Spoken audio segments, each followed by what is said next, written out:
The best things that you want out of life require passion and energy and activity. You have to do them. We need to be people who do things. And the more that you do, the more confident that you get doing things. And this is a really important lesson that everybody has to relearn throughout the course of their life. And you have to keep doing stuff. The body is anti-fragile. The more that you work it, the stronger it gets. And that's an amazing, amazing thing that we have. And to not know what we're capable of is just a shame. And so let's intentionally do these physically harder things than nothing, than just, living our lives on phones or always standing to then sit, to never move. I mean, there's just so much freedom, and there's so much benefit that comes from your ability to move yourself and to carry weight. And you are built and born and have evolved in order to do this. You just have to kind of do it. Hey everyone, welcome to the Drive Podcast. I'm your host, Peter Attia. Jason, thanks so much for making time. I know you're here in Austin for some awesome stuff that maybe we'll get to, but always great to be with you in person again. Thanks for having me out to your podcast studio.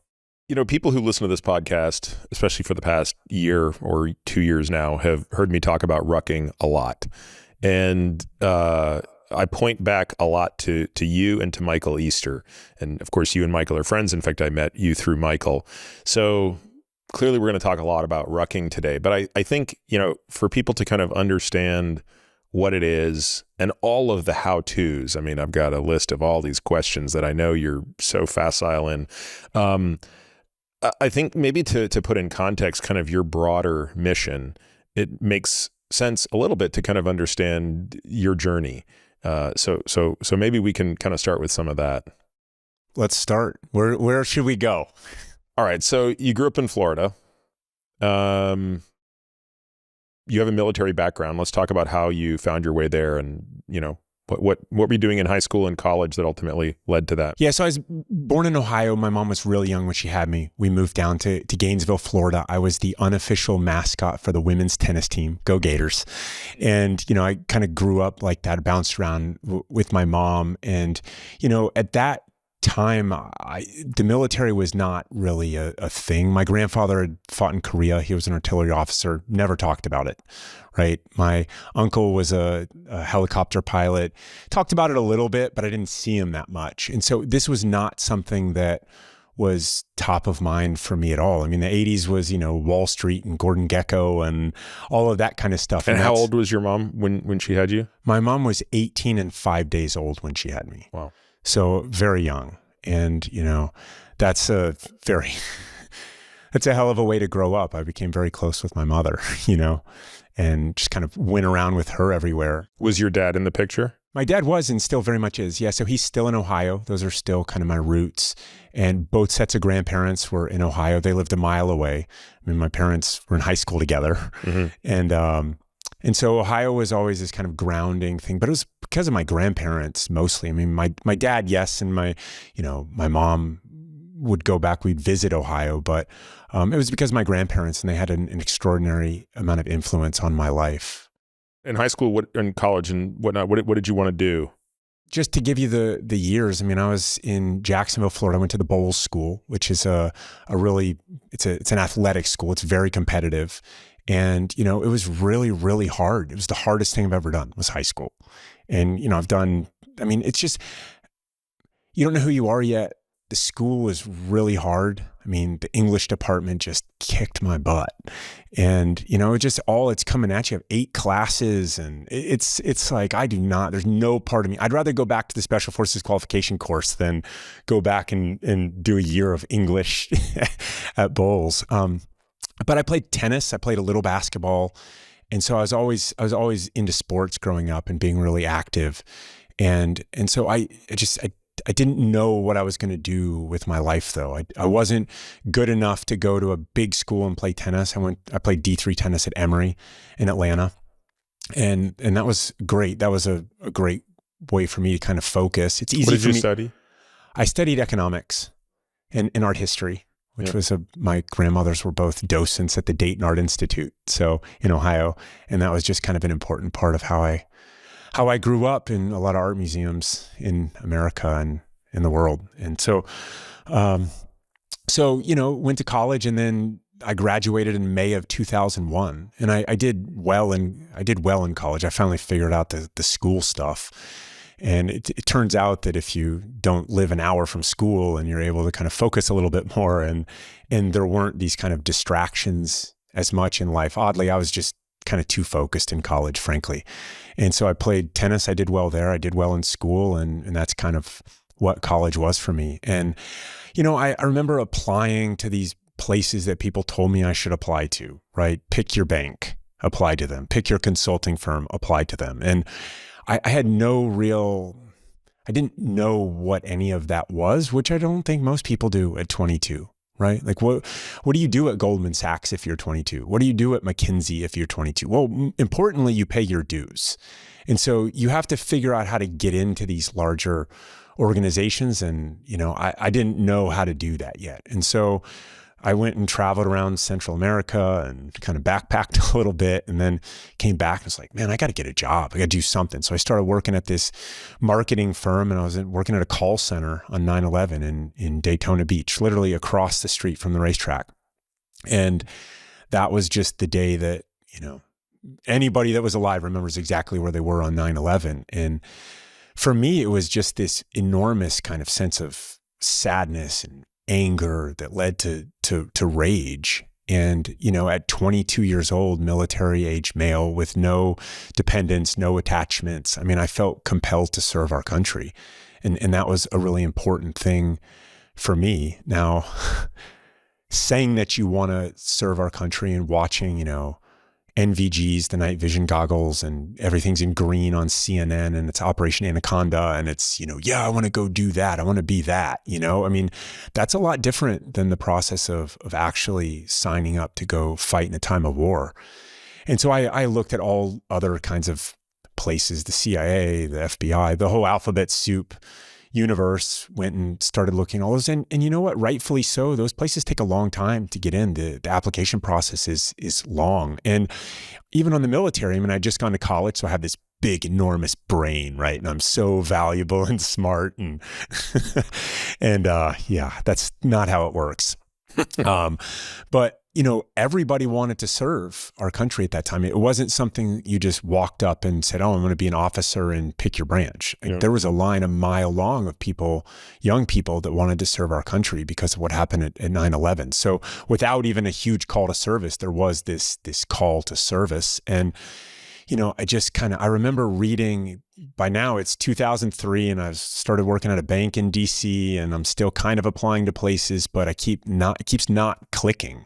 Say more about that. I mean, we're a year and a half. What's happening in that year and a half between 9/11 and early 2003? So I felt really down in Daytona Beach and Jacksonville Beach, where I was, I just felt really far away from what was going on. And so I had some friends that were in New York. I went and visited them in New York, and it just felt very communal in a very positive way. I mean, it was nice to be around parents and loved ones in Florida, but Ground Zero was in New York and the Pentagon was in DC.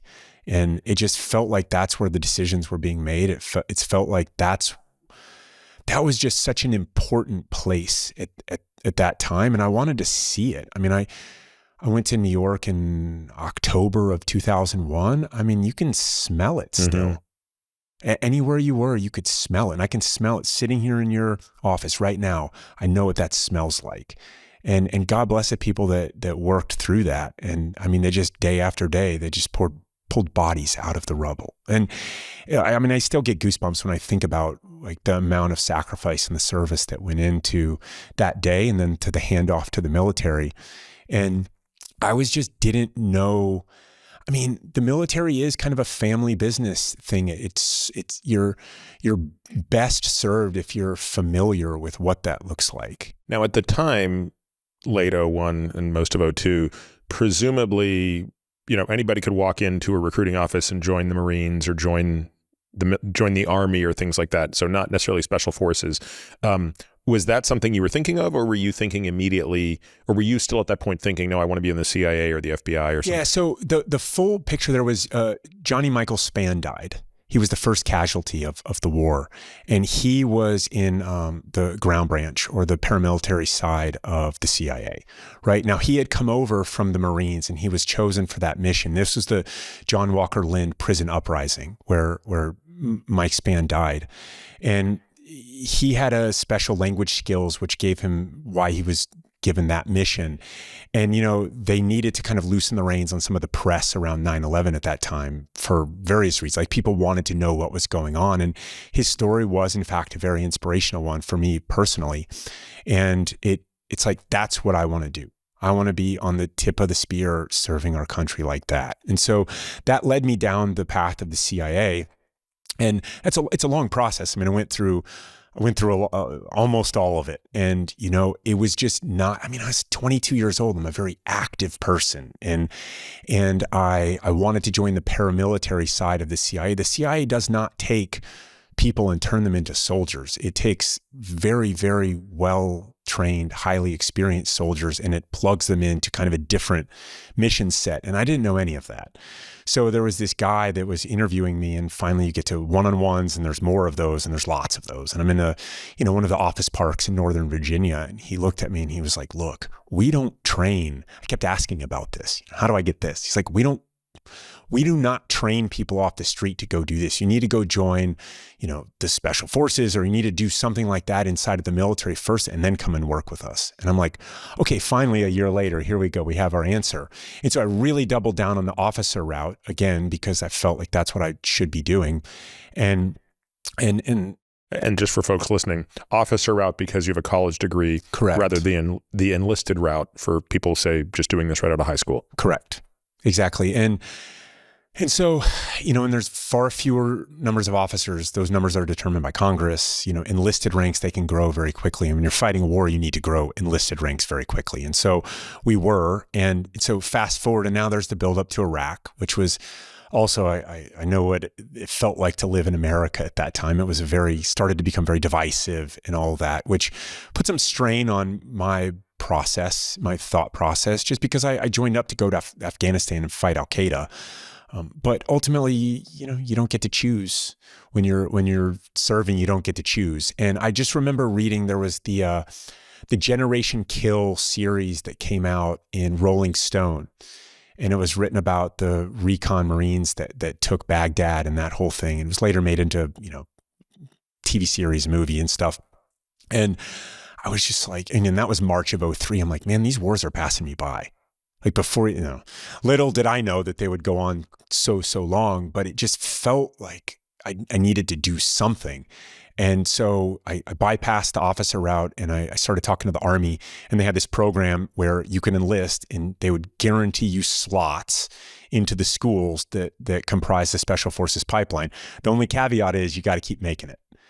And so, there's a lot of different schools in that pipeline. And so it starts out with basic training and airborne school, and then a prep course, and then selection, and then another prep course, and then phase 2 and phase 3 and phase 4 and survival school and language school and all sorts of stuff. And so you just have to keep making it through. And then they give you that little Green Beret, and you feel like you're king of the world.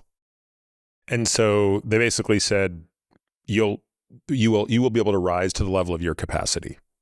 Yes. And you have to get lucky. I mean, if you get injured, you get recycled, anything's possible, but yes. And so, part of the calculus is you look at, say, the Army, and there's a lot of infantry options. So say you go through basic training to join the infantry. Okay, well, you're infantry qualified. You can serve in, the 101st. You go to airborne school. Okay, well, now you can serve in an airborne unit, 82nd Airborne, or whatever the case may be. And then once you get, you can still fight. And that's what I wanted to do, I wanted to fight. And, it's odd because I was not a kid that grew up. I don't start fights. I wasn't just, fist fighting every day on the playground or anything. I just felt, in every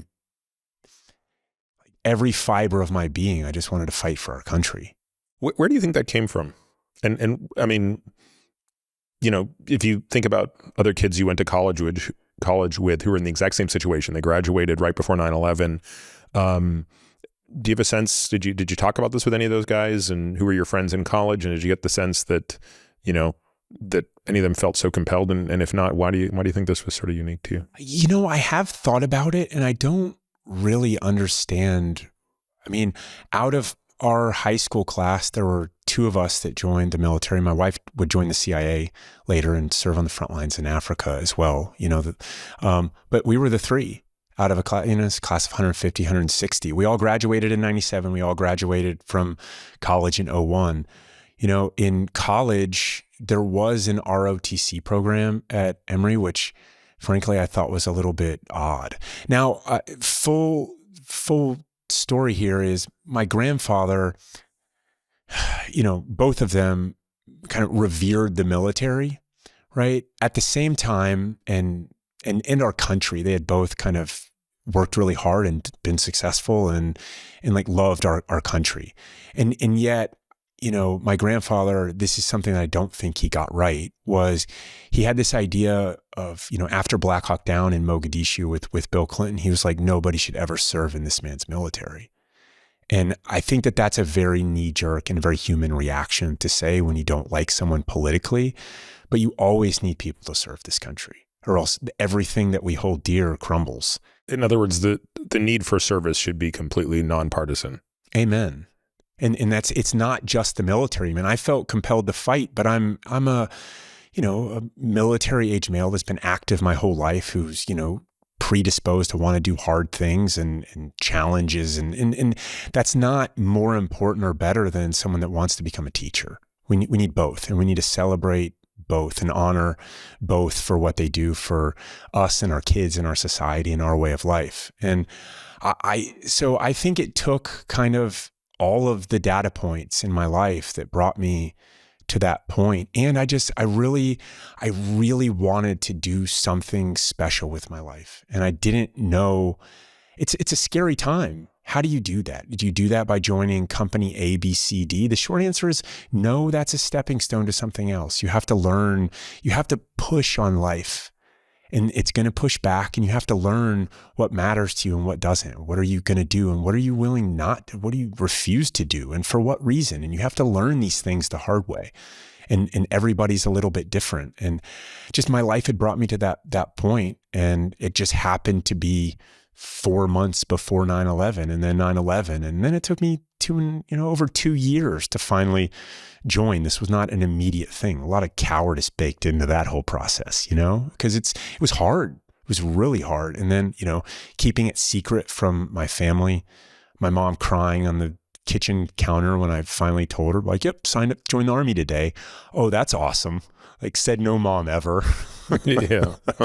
Right?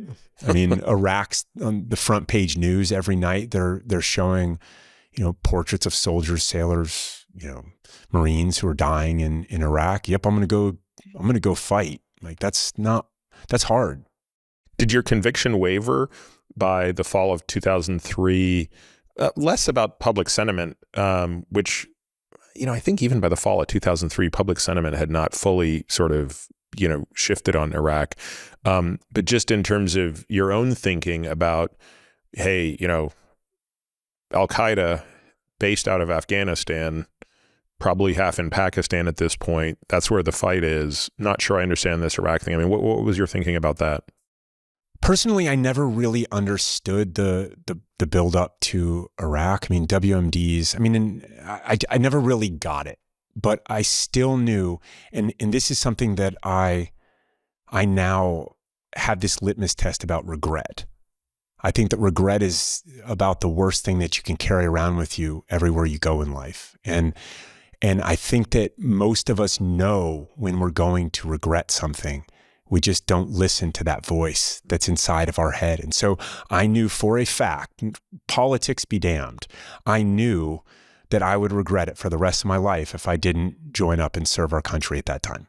And so that outshone any of the other potential. all of the other stuff. And it was hard. Once it's like you are joining up to go fight, you're not becoming an officer. You're going through this enlisted route to become a special forces soldier, intentionally going to fight on the tip of the spear. And we're about to start we have started a second war on a new front. And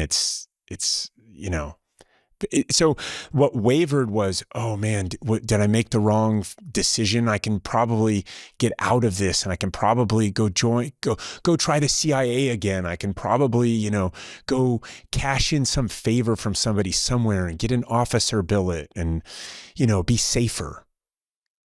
But, being safer doesn't always spare you from regret. And in fact, it's usually just a way to delay what you need to do, which is the right thing for you and your path. And that was a really, really hard decision. And in a lot of ways, it was an extremely selfish decision. But for me, for the rest of my life, I had to be willing to roll the dice a little bit at that time. Tell folks where kind of Green Berets fit in the hierarchy of the military. I think people are sort of familiar with special forces, and people have maybe heard of Navy SEALs and Army Rangers and Delta Special Forces, but I think for most of us, those things are kind of vague. Yes. So the main and the main difference between Green Berets and pick your other, the SEALs, the Delta, SEAL Team 6, the Rangers, is those are in essence strike forces. The Rangers are in the Marines. The Marines take the beaches, they secure the land, and then a bigger force comes in. It is speed and violence of action. And they're doing it with other Marines. The classic mission for the Green Berets that people will remember is right after 9/11 of a few ODAs, a few operational detachment alphas, A-teams of Green Berets went in to Afghanistan, into the boneyard of the Soviet Empire, right? And instead of fighting as the Soviets did, which is more assaulters, more helicopters, more whatever, instead of just throwing more of our own people at it, we linked up Green Berets, linked up with the Northern Alliance and fought by, with, and through them in order to defeat the Taliban. And that happened in, under 3 months. And so that is the sweet spot for what we in Army Special Forces, Green Berets are synonymous. And historically, how long had they been around? Had they been around since Nam? Had they been around since June of 1952? Okay, so Korea, basically. Yeah, and Vietnam was very much a lot of the similar work was done with local indigenous tribes, the Montagnards in Vietnam. And this has been, Green Berets in 100 countries right now, right? And they're working with local forces. If you go to Africa, Green Berets are diplomats, right? Diplomats working out of the embassy is fine, but you've got, who's really controlling that country is the military. So you need military people to go and be kind of diplomatic with those people. And we train up partner forces, and then we get them to achieve our desired end state, our mission set. And so in the case of Afghanistan after 9/11, it was, overthrow the Taliban and do it with the minimal footprint possible. So you can send very few Green Berets in, and God bless the Air Force while we're at it, because, having air cover and that's a total game changer. So where did you learn the skills that are clearly diplomatic, right? To be thrown into Afghanistan and realize that you have to now work with the Northern Alliance is very different from saying, hey, this is our show, right? Meaning like we're here to do this. Now we're working as partners to do this together.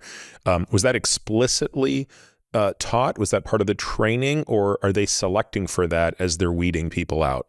So these were some of my cadre, the guys that were on those teams, triple nickel, ODA 555, 595. Those were guys that had just come back and were our cadre. And so it is a part of the selection process. And I think that when you get into, whether it's the military or business or anything, so much is determined by who you serve with.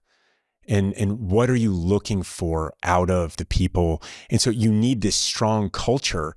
And yes, it's very much a part of the Special Forces pipeline. Do you play well with others, right?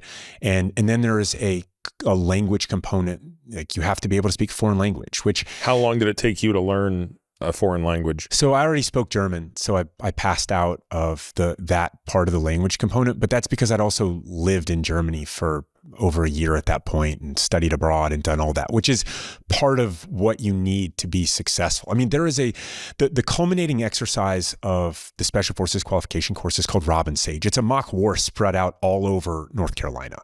And you would insert, like we jumped out of an airplane with 125 pounds on a rucksack between our legs, right? Jumping out. And then you land, which hurts. And then we rucked for 18 plus hours. With 125 pounds on your back. Yes. To link up with what is a guerrilla chief, like it's basically a warlord. And, you're testing your ability to think in a gray area because the military is very doctrinally based. It's black, it's white, if this happens, you do this. If that happens, you do that, right? And this is a world where, the warlords have malleable morals. And so, you roll up and this is your point of contact and there's an execution that happens within 4 minutes of you being there. And this is in the training environment, but this is real. I mean, this is exactly how it happens. And so you're just kind of, well, how can you not lose your cool? You lose your cool, you burn rapport, you're done. You have sacrificed the mission because of your dogmatic principles that you brought with you from America. And I mean, if you don't like that, don't leave our shores and don't take this job because you have to learn how to conduct yourself like that because you still need to work with them. If you don't work with the Northern Alliance, you're going to lose against the Taliban. Let's talk a little bit about the physical training. I'll preface this by saying that I'm sure most people are familiar with what Hell Week is like for the SEALs and, what the what's their underwater demolition? Buds? Yeah, buds that they go through for months leading up to it. It's very interesting, by the way. I'll caveat this by saying I have 3 good friends who are former SEALs, and they're very much like you, which is to say they're not what people would expect stereotypically, right? These aren't, super aggressive individuals. And I'll share with you a question I have asked them, and you can, I'm sure you might echo the same thing, which is, what predicts a person's success going through that grueling physical series of tests? And then the second question I asked them, because these guys are all now in their 40s, 50s even, knowing what you know today, having the mental toughness you have today, could you physically go back and do it again? So I'll share with you their answers as we get into yours, but let's go through what was physically involved in the most demanding part of that training. So if you see this stuff on the Discovery Channel, which I had seen as well, and you think that that's what it is, you think that the yelling and the screaming, which plays really well on TV and it lets people think that that's what it is. Like that part is laughable and it's very short. It was very, very, I'm talking, that was hours out of years of training was yelling. The hardest thing that you're competing against is your own mind. Mm. And so the rucking is the foundation of Special Forces training. Just to answer the foundational piece of this. And so, what I have done, what we have done at GORUCK is very much tapped into this. We've not invented this. We've not created it. And what I learned, I owe to the people that taught me, and it's a tribal culture. And I'm grateful that I was able to share some time with them in that regiment.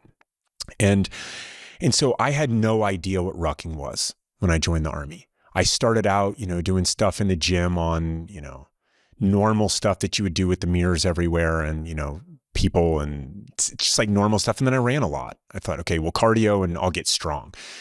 It's better than nothing, right? You need to have miles on your legs and you need to be strong, but that is not what this is about. And, you start out, Special Forces selection, ultimately to be a great teammate, you first have to be a great individual.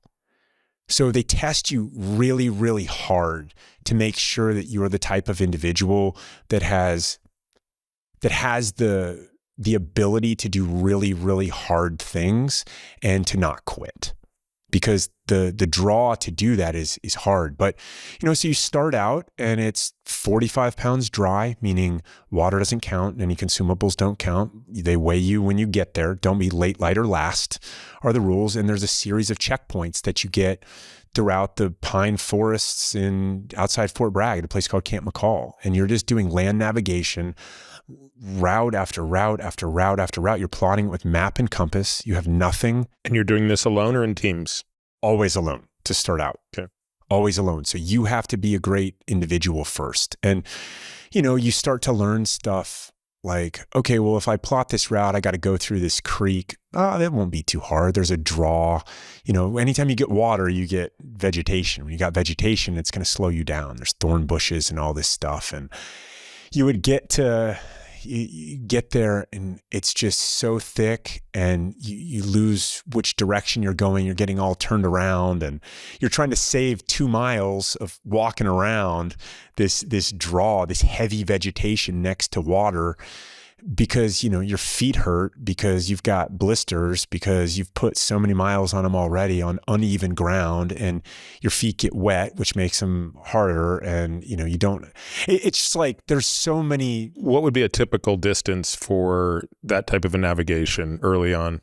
I mean, you're doing, overnight. I mean, I don't know, it's a 5 points, say, and it's going to take you, I'll just say 6 hours.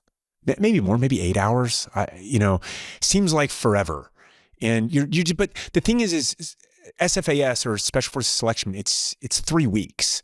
You're just doing this over and over and over and over. It doesn't stop. And so they're making. And did they explain to you why? Did they say there's a physiologic reason why rucking is the foundation of what we do? Did they say it's simply the most efficient way to mimic what you will have to do in the field? There was zero of that. It was more, you're here to be tested. It's silent. There used to be a whiteboard. There's kind of barracks and stuff, and everybody's in there. And there was a whiteboard, and the cadre would write the next hit time on the whiteboard. That's the only way that instructions were communicated. I mean, if you're looking, and the main point is, if you're looking for someone to give you more information or to help you solve your problems, if you're looking for that, you're in the wrong place. This is not like the Army where someone's going to walk around and make sure that you have everything. They're going to weigh your ruck at the end of your iteration. And if you're 44.9 pounds, you're done. Adios. See you later.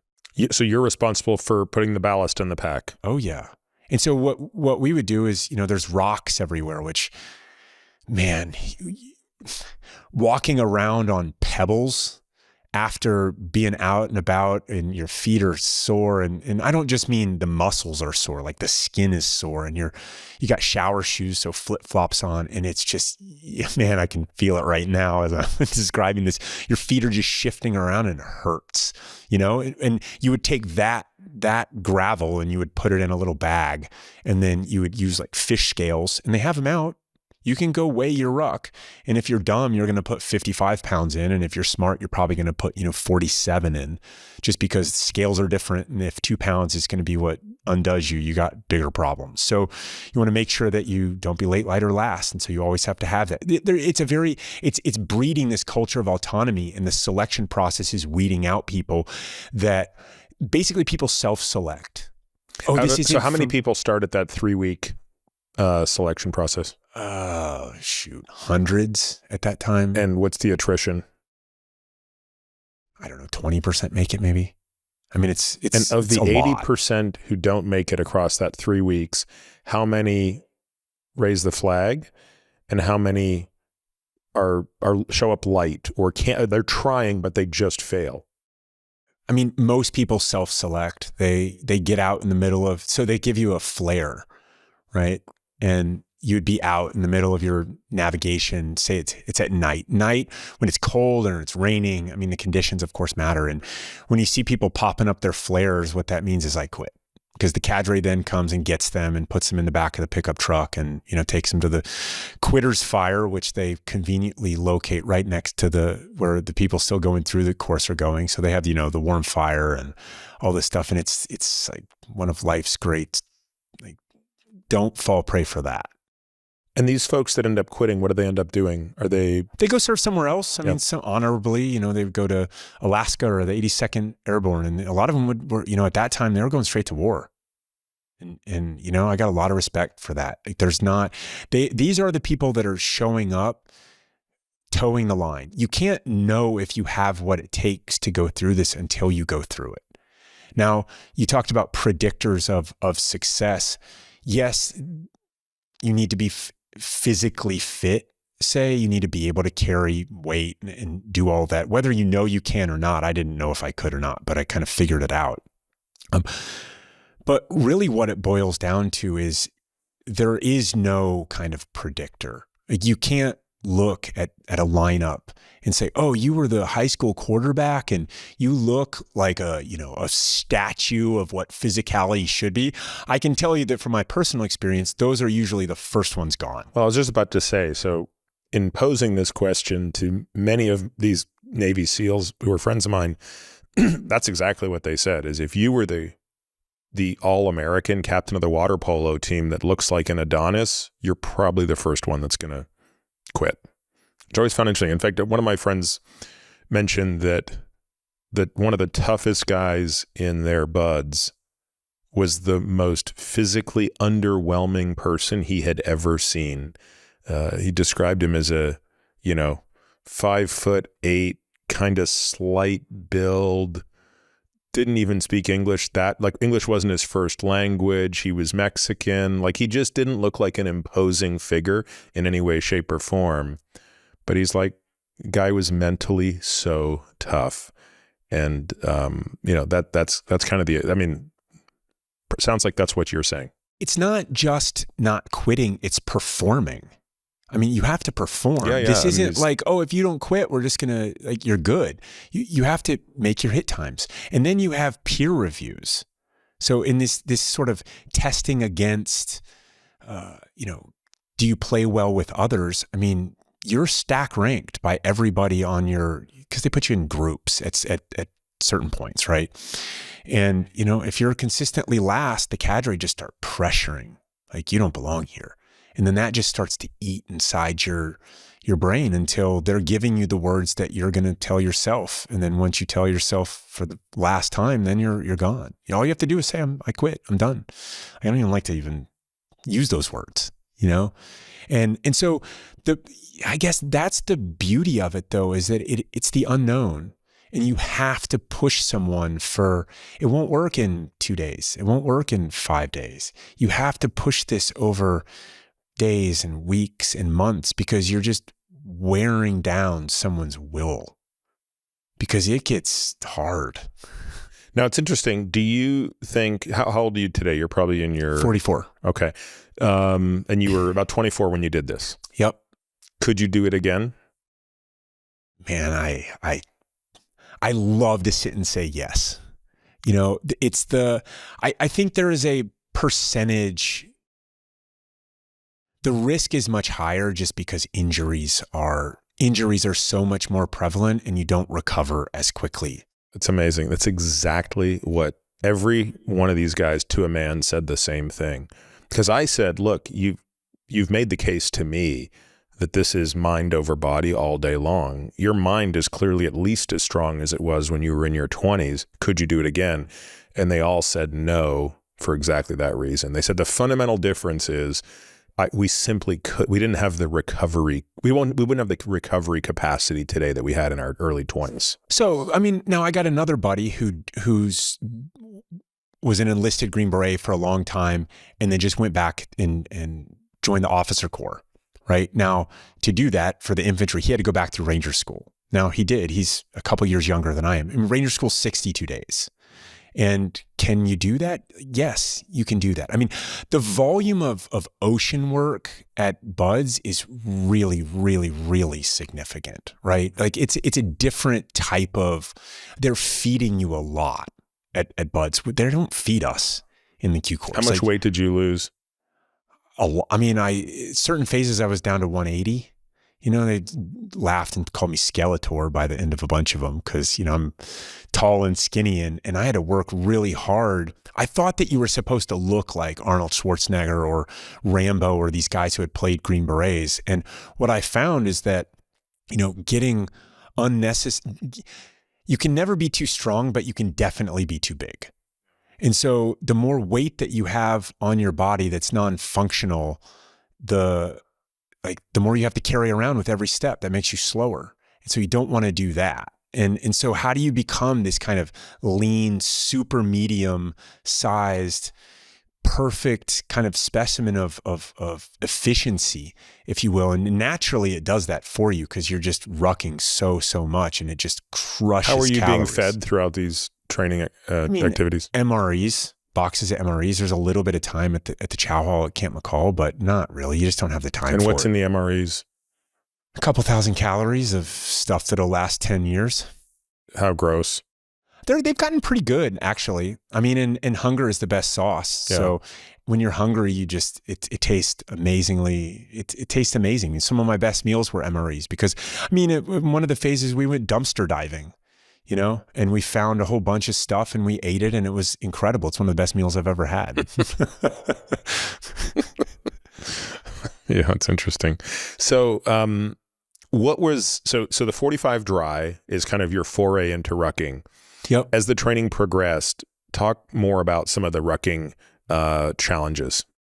Yeah, so 45 dry was uneven and kind of tank trails. So tank trails are basically sandy trails that tanks would go on bases, right? And those are, you can make better time on those because they're not, you know, sloped and stuff quite as much. And we would have straight up ruck run competitions. I mean, and you have to meet certain time standards on that. And that is just you, and you have we call it a rubber duck, like a version of a rifle that you have to carry with you, which is just, you know, asymmetrical carry of several pounds for 10 miles or 12 miles or carry that in your hands, not strapped Yes. on the pack. Yeah. Yeah. And so those were foot races. You know, the 45 dry was also across, you know, just the pine forest and a lot of miles. And then you get into team tactics. And the team tactics means that you're carrying heavier machinery, heavier machine guns and stuff. So there's tripods, there's more ammo. At this point, it's blanks in training, of course. But, you know, there's larger machine guns, there's a saw, there's, you know, there's stuff like that, which someone has to carry. And so you're dispersing the load a little bit across the team, but everyone's rucks get a lot heavier. So call it 85 pounds, right? And you're patrolling much more slowly. You're learning what a wedge is. You're learning how to do ambushes and raids. And, you know, you're getting to an attack point and you're setting your rucks down and then you're going lighter to attack a target. And then you're going back to your rucks and then you're egressing with your rucks back on. And tell me about what the sacks looked like, because presumably, you know, when you're carrying all of these trimmings, you've got to be strapping them on. So what does the base pack look like? I mean, the big green Army Alice pack. I mean, and it's, you know, everyone. How much volume and how many liters is it inside roughly? Like all of them. It's enormous. Okay. And it's a really, really, really big pack. I mean, I don't know. 80, 90 liters. I mean, Okay. It's really big, and it doesn't go above your head. So it's not like the big hunting packs or whatever that Yep. you would see that goes above. It's kind of on your shoulders. And then you also had this, it's called load bearing equipment, this kind of like almost like a vest of sorts. And it would have a belt on it where you would store other stuff, magazines and stuff like that, which kind of prevented you from using the hip belt on the Alice pack, which was, you know, you just kind of get used to. And so you've got that big pack on your back with or without a chest strap, without, and then no hip belt because there's kind of a hip belt, but it's not really a load. It's not a load transfer. And that's also true in kind of, you know, the real world. I say the real world of combat. I mean, you have stuff on your front that you need, putting all these straps and stuff, this sternum strap and hip belts and all this stuff. I mean, that's fine if you're going to insert over a mountain to get to your target and then drop your ruck. Like maybe you need to do that. But if you're carrying stuff on any type of an urban assault or anything like that, I mean, you have, like I had my pistol, my chest rig was right here on my chest, right? magazines for my M4 were right here. Like I'm not going to unclip my hip belt so I can then get at my ammo. That's not in line with the priorities of work. Like you want to get that ammo as fast as you possibly can. So all of that load is on your shoulders. Yes, until you get into what I talked about with the 125 pound insertion and stuff. And at that point, you're doing everything that you can to carry that load. Like you're trying to just change it up so that the blood can flow to different places because if you jack it down on your hips, great, it'll give your shoulders a little bit of relief, and you jack it down on your shoulders, it'll give your hips a little relief. The blood, you can kind of feel it coming back to life. It's just such a great feeling as that happens. So you're just kind of adjusting it constantly. So the 125 pound exercise, tell us what that was again. You were parachuting with that pack. So you jump in with that, which is it's a team effort to kind of waddle to the airplane and get on the airplane and kind of collapse back and sit down, and then you hook up, and then you're jumping into an airstrip in North Carolina. From what elevation?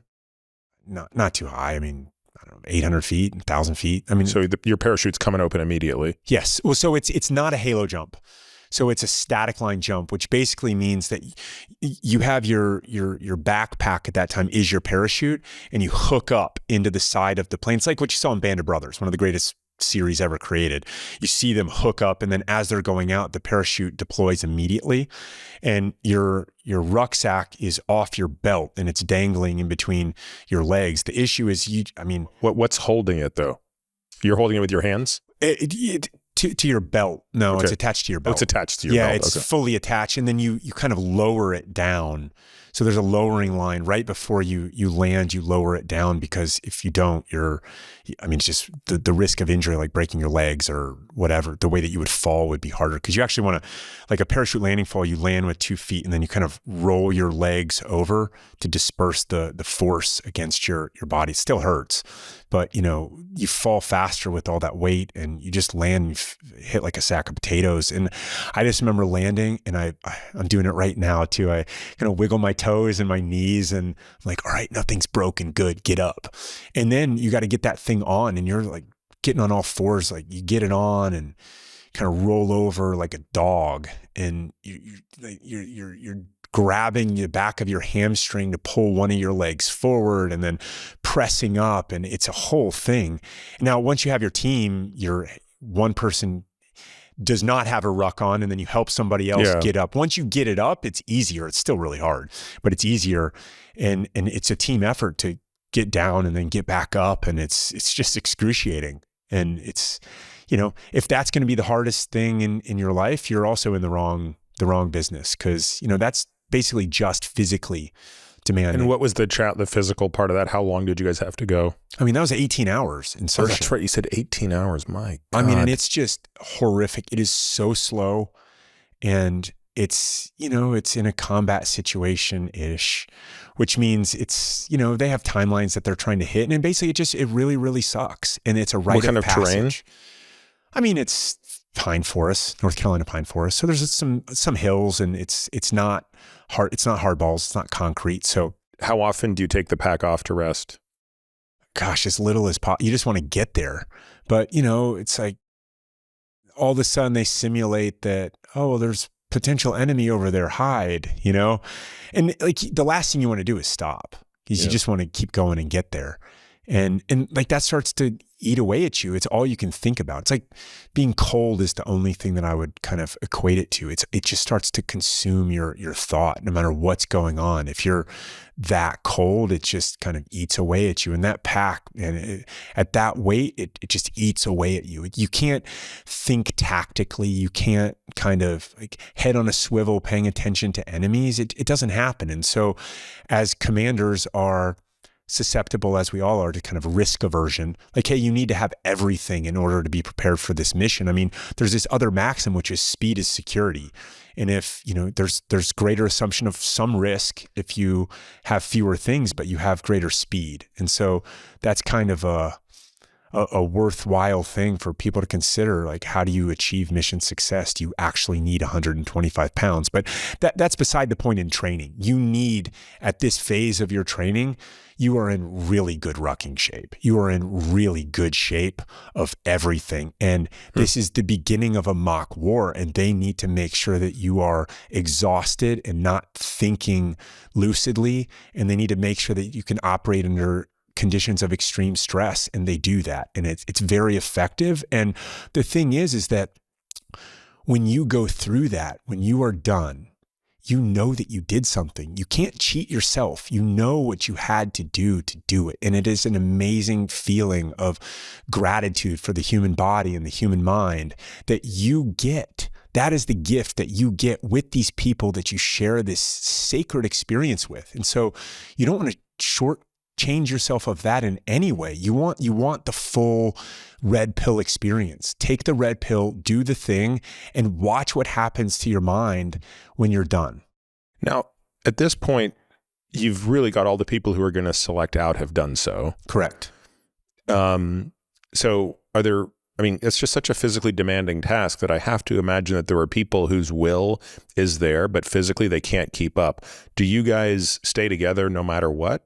So almost nobody washes out by that phase. I mean, there's the practicality of the Army has every incentive to weed people out as quickly as possible. They don't want to keep people in a training pipeline for years only to find out at the very end that they're not, I mean, it costs millions of dollars to do this, in addition to just wasting time. So you're getting people, I mean, the body has grown accustomed to this. I mean, you start 45 dry, you're going at various speeds to include shuffling and fast to, over uneven terrain. You're getting up into 85 pounds. You're starting to know that this is really vital to your ability to operate and do this job. So you start to take it upon yourself to do this, which I did a lot of. I started rucking a lot because that was the thing that I needed to do to achieve mission success, which was to pass this damn course.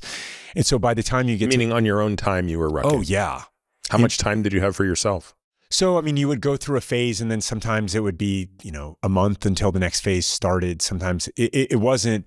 And there were so many people going through at that time that, slots and phases and all this. They just needed a lot of people to do this job. So it's just, you have to maintain your degree of physicality, and that's part of it. So what workouts would you do on your own when you were at home for a month to stay in shape? So on base, I would go and park at one of the gyms, which are always, there's tank trails everywhere. It's kind of a thing. And so I would go on long rucks of varying degree of weight, right? And, you're also doing things like, how do you harden your feet and keep them hard? Like Cliff's Notes version is start out with thin socks, right? If you develop any hot spots, wring those socks out or trade your socks and keep going, right? And don't let it develop until it gets blisters, but the hot spots will eventually turn into calluses if you treat them correctly. And when you go out into the field with calluses, I mean, man, you start getting blisters. Blisters have no kind of bearing on your physical performance other than that they go straight to your brain, right? Like, this is so much pain, and you just start to think about it and it consumes you. So you have to start to think about, well, how do I prepare my feet for this? How do I do this? And so I just put a lot of miles in, and then I would do these mad dashes into the gym. I've never actually loved going inside of the gym. So I would put headphones in. I mean, this is back in the sort of, ephedra Latin universe of, pregame, when pregame was really pregame workout. And I'd go in there just like a madman and I didn't know what I was doing. Right. I mean, this is long before CrossFit started, midway through the Q course. And that was an interesting thing. It was, sandbags and pull-up bars and stuff like that. It's part of the training though. And one of the guys came out there, he's had these two instructions, it was razor and blade. right? Like awesome call signs. And he's like, man, there's this new thing called CrossFit, and it is awesome, high intensity training. And this is what you need to be the heroes that your country demands of you at this point. It is so good. It is so fast. We're going to do one CrossFit workout, and then we're going to go on a 10-mile run or a 10-mile ruck. And then we're going to come back and we're going to do another CrossFit workout. That's how good it is, right? And it's like, awesome, I'm in. And it was so simple. It was sandbag. I mean, and you got everybody in this dirt field just rolling around in it. And it's like, don't cheat yourself, man. Look around and see if anybody's cheating. If they're cheating, you do not want to serve with them. I mean, that is motivation right there, And so there was just this culture of, I mean, it is iron sharpening iron all the time. And you're around it all the time. And you start to just live like that. It's animalistic in a good way. And so, yeah, on my own time, sure, I swam a lot. I mean, I dedicated myself to becoming the best that I could be. And because I can control those variables. I can't control unconventional warfare. I can't control the problems that they're going to give me. I can't control my perfect reaction to this or that. It's unknowable. I don't know what these things are going to be, but I know that the best thing I can do is to set myself up for the optimum physical response that I have to anything. And I found that at times where I found some of the doctrinal things that they were teaching us to be a huge challenge to me. I mean, linear ambush versus an L-shaped ambush. Like, why are we doing this? I remember asking that question. And it was like, why don't you low crawl for the next hours until you come up with a good answer for that question? It's like, okay, got it. No more questions, right? College boy, right? And so like some of these were really hard, but I found that I could make it up to the team by just being in great shape and carrying more weight longer and doing it with a smile on my face. And so that was the variable that I controlled. So I took up a lot of swimming personally. At that time there was this kind of this hippie street in Fayetteville, North Carolina called Hay Street. And there was this yoga studio down there. And I told nobody that I was doing yoga every day when I wasn't out in the field. And I was doing it because I wanted to not get injured, because the volume of work and reps and just, you can feel it. You're getting sore and it's a thing. It's just a lot of weight and miles and reps. And how can I set myself up for success? And so I started getting my ass kicked by these older ladies at this yoga studio. And I was in there and, they probably knew I was in the Army, but I was trying to kind of camouflage that of sorts. I didn't want to talk about it by any stretch. And I was doing that just to kind of give myself a little bit of an edge. At least for me, I thought it was an edge. And I think half the battle going into anything is to go in confident. If you've cut corners, you know it. That's the thing. The cadre's going to find out, but you know it. And that burrows inside your brain. And then when something doesn't go your way, you start to play the what if game. That what if game is so dangerous. But if you've done what you can do and you show up ready, then, the outcome is going to be what it's going to be. And so I was committed to that process. And I really am grateful that I had that opportunity to kind of see what I was made of according to a standard that I had nothing to do with establishing. When did you finally serve? When did you go into the field? So I joined up in October of 2003, and I earned my Green Beret in May of 2006. And then went to 10 Special Forces. First of all, that's 2.5 years. Yeah. I mean, that's unbelievable how long that takes, right? Yeah, it is. There's a lot of training that I got. It's part of the reason why, I know how much I owe. I'm not talking about taxpayer dollars, although I'm grateful for those. I'm talking about like the amount of knowledge that I got from the people who had gone and done amazing things, and with like a human spirit that is burning so brightly, and for them to share some of that with me throughout my training and just to breathe some of that same air. I just feel like I owe, and I owe at least what they gave me and more. And so that was, sacred time for me. And then it got even more sacred when I got to my team, and we deployed in 2007 and we were in Iraq. And that was a really nasty time in Iraq. I mean, the surge was going on. A lot of guys and girls were dying. And it was, I was not immune to questioning my own decisions and mortality and why did I do this and all of that. And then it did make it through, obviously. And then, came back and went on we served in Stuttgart and out of Germany. And then we also went down to Mauritania, the Islamic Republic of, and did, worked by with and through some of the partner forces down there for a period of time, which was great. And then I got out in late 2008. What determines when you're going to get out?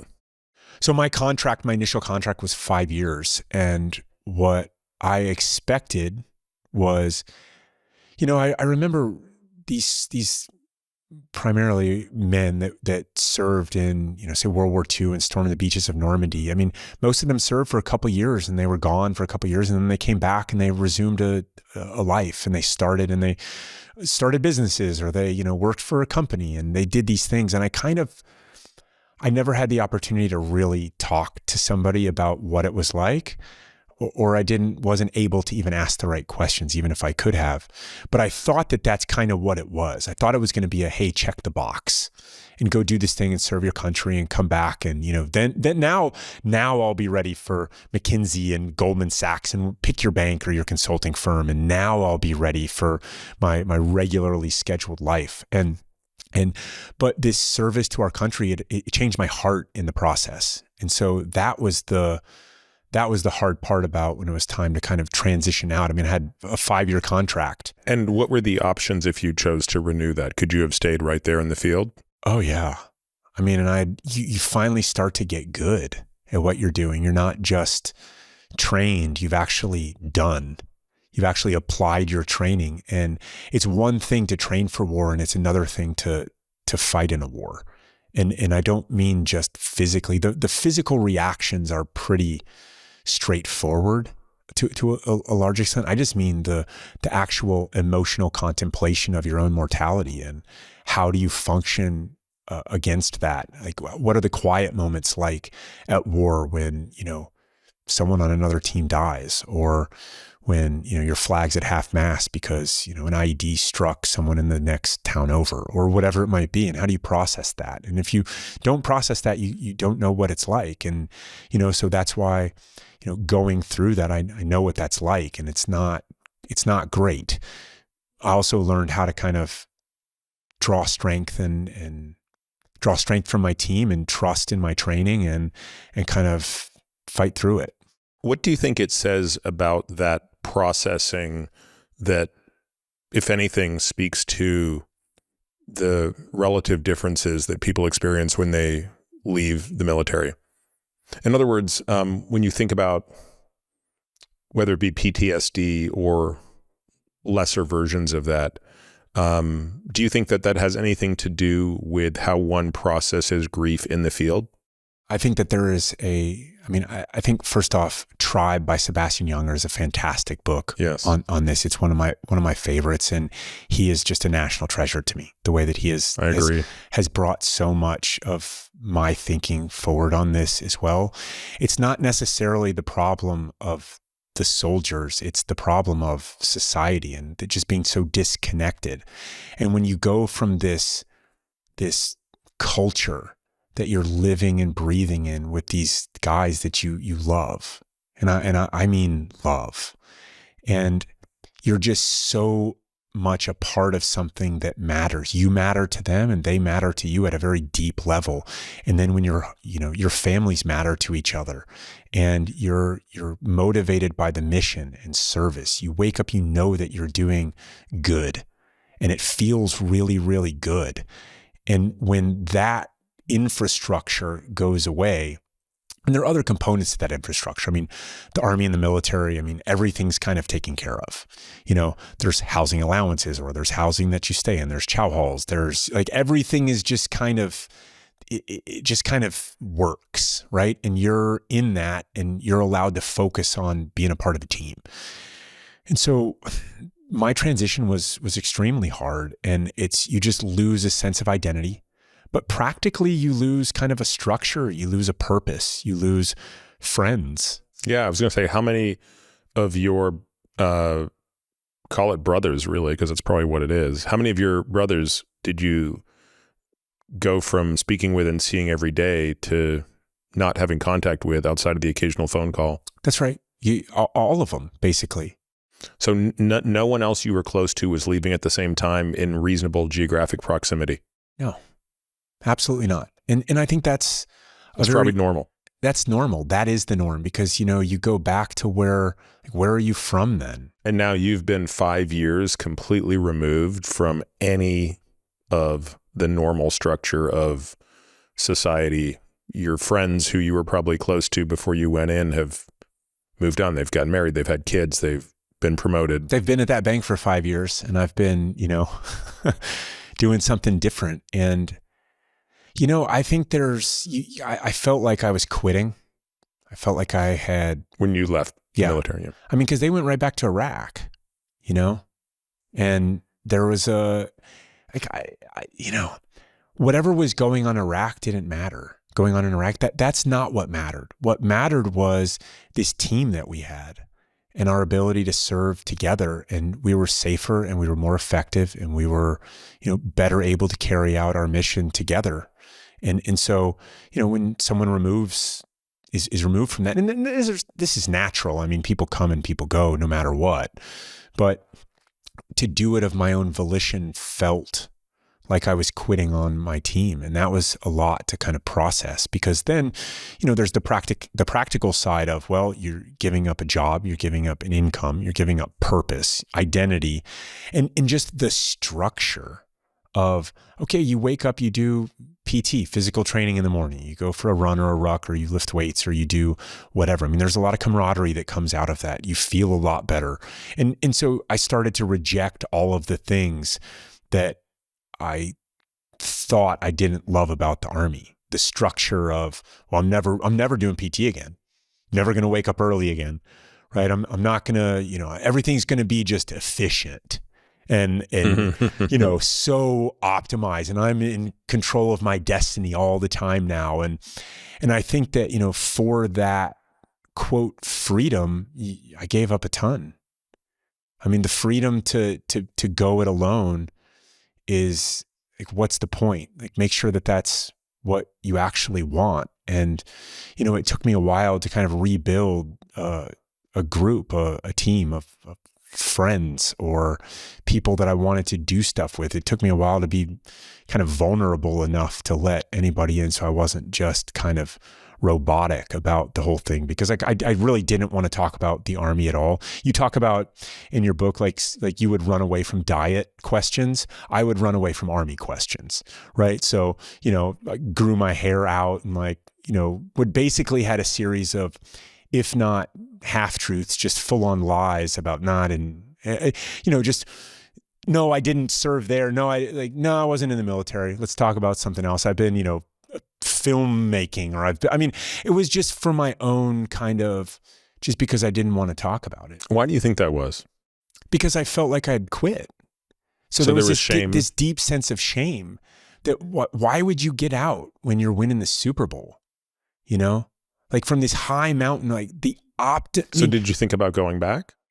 Yeah, I very much thought about going back. And the personal side was very complicated. My wife, who I married a year and a half into my time in the Army, we had grown up together, went to high school together, finally knocked that cowardice as well. Like, things come in twos. So I joined the Army, and I told the girl finally that I loved her. And so we got kind of, the courtship was handwritten letters from basic training, and we eventually got married, and I told her about what I was doing before I joined up. And she eventually applied to the CIA and applied as a language instructor. And they're like, no. And so they made her a case officer. She went to the farm. She graduated the farm and became a case officer, I think 5 days before I became a Green Beret. Got put on a smoking hot plane to Darfur to help work on that issue, like right after she graduated, and then was posted in war-torn West Africa, Abidjan, Cote d'Ivoire, for 3 years after that. So I was at Fort Carson, and then I was in, Iraq, and she was in West Africa, and then I was in Mauritania. She actually visited me in Mauritania while I was there. Were you married at this point? Yes. So was part of the reason that you left to also be with your wife? Yes. And I was going to go join Ground Branch. I was going to go back and finally join where Mike Spann had served in the paramilitary side of the CIA. And now I knew the people, and you brought the skill. And I had, quote, checked the box. And I was I cried when I was driving out of Fort Carson. You kind of, you take a razor blade to your base pass. It's on your car. It lets you kind of slide through a certain entry point so that you don't have to stop and do the same security as if you're a civilian. And you turn that in. And then I've cried all the way through Kansas, going back home to Florida to get on a plane to fly to Africa. And I was like, what is going on? I just did not foresee that happening. And it was this very kind of loss of something. Like it was a grieving process. And, it's just at that point, Em and I had been married for almost 5 years and never lived together. That doesn't work. And so the thinking, like, she can't join the special forces, but I can join the agency. Having at least one boss of a company is easier to coordinate. And that was naive as well. It's really, really hard to make that stuff work. Those tandem couples, it's nice in theory, but really someone has to be willing to kind of take a back seat, or else both suffer, or both kind of are compromised in their careers. So what happened when you got to Africa? It was about what you would expect. It was not perfect. There was this kind of skip to the end and sat phone calls on top of a bunker with mortars coming in to, my wife in Africa on, meetings of whatever she's doing down there and working 100 hours a week by Wednesday. And we had kind of just grown apart. And I brought all of my baggage with me, which was, I've given up everything to be there. She, was used to working and working and working. Case officers are measured in scalps, meaning how many people do you recruit that are assets? And, the harder you work, just like anything else, the harder you work, the more you'll achieve. And the more you fish, the more fish you catch. Right. And so, she was, it's like hard to incorporate me into that. I didn't have a job. Right. I couldn't really work there. The embassy had openings. The opening that they had was for a janitor. And I've spent plenty of time cleaning the head. I'm not above it. Right. At that point in my life, I did not have the self-confidence to sort of enough to say, okay, I'm going to go from a Green Beret to being a janitor at the U.S. Embassy in Abidjan. I couldn't stomach that at that time. So, I was back. I was there 2 months, and then I flew back and was sleeping on a buddy's couch in New York. And, we were trying long distance stuff kind of, and we met in Morocco, the things that you do to kind of salvage something that's in the crash and burn phase of its time. And, there is a happy ending to this. Like we did get divorced. Yes. She came back to the States. We did get divorced. Years later, we got remarried. We have a great family and we're very happily married, and I can't imagine life without her. And it certainly, that's the greatest failure of my life. And I don't like it. What's the failure? Divorce from the girl that I loved my entire life, and, not making that work. Do you think it could have worked? In that first version. Hypotheticals are a very difficult thing to sort of answer. There are scenarios where it could have worked. It was kind of hanging on by a thread, and then it wasn't, and then it's hanging on by a thread, and then it wasn't. The fact that it does work now, to me, is proof that yes, it could have worked. Maybe it's possible that it works so well now because you both lost it. It's very true. That could also be true. It's, but I will say this, that I was used to doing pretty well at things, and it going through that, I don't want to sit and rationalize something and say like, oh, it's all good that this failure happened, right? I just want to say that the silver lining to it was it made me a lot more compassionate. It made me a lot more understanding that you don't know what people are going through. So be kind. It's a good thing to be kind to people. You just don't know, because at that time, I mean, I have a whole new set of, oh, how are things going? Like, oh yeah, they're going great. Thanks. Let's move on, talk about something else. So then I just stopped seeing people and kind of became a hermit. And it was me and my dog and a country song and, a bottle of whiskey. And that was not a healthy phase in my life at all. So, because then I'm out of the Army. I don't have a job. I don't have prospects for a job. I, don't have a marriage anymore. How are you supporting yourself? So, I mean, I had a little bit of money saved up, and I just didn't have a lot of expenses. And presumably you could have, I'm sure you had a GI Bill. You could have gone back to grad school. I mean, did any of these other ideas entice you? That's what I did. I went back to business school in DC, and it's another case of I'm grateful to the American taxpayer for that opportunity, because as you kick this off with sort of, how do you process grief, and how do you do, like, what is that like, PTSD or PTSD light, or however we want to kind of say it. But the time that bought me to kind of help figure my stuff out, I had a lot to offer. I just couldn't do it at that time. I have a lot to offer now, and I'm really happy to offer that to, our country, the world, the next generation, whomever. And I'm very motivated to do that. And that's in no small part because the American taxpayer was willing to finance my school for a couple of years and kind of helped me transition a little bit and gain a little bit more confidence and time and all of that stuff. And so I would just say, going through it, it starts to stack. Murphy is around and he's just striking left and right. And what I learned in SEER school, which is survival school, is everybody has a breaking point. No matter how tough you are, no matter how much of a holdout, name and serial number is not reality. You will crack. Everybody cracks. It will happen. And so that is a maxim for life. And to think that you won't is just hubristic. And when did you realize you were heading in that direction? I just kind of knew it was just really, really bad. I just lost the desire to do anything. There wasn't some moment. I wasn't suicidal in that kind of sense.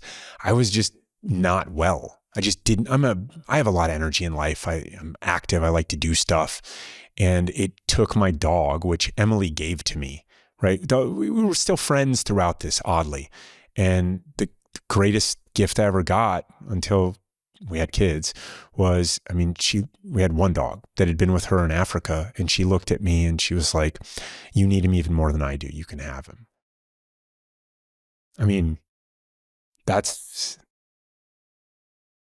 You could maybe even argue that we wouldn't have gotten back together without that happening. And some, because then my life was this, like, just not good. Right. I'm just living in a basement and, I got a dog and I don't have any mission or purpose. I have nothing to do. So I have a friend and I asked a friend for help, which was very humiliating. Because I'm the guy that doesn't ask for help ever, right? Like, that becomes your shtick. And that's what the Army, especially special forces, especially these kind of, special operations units, that's what it is.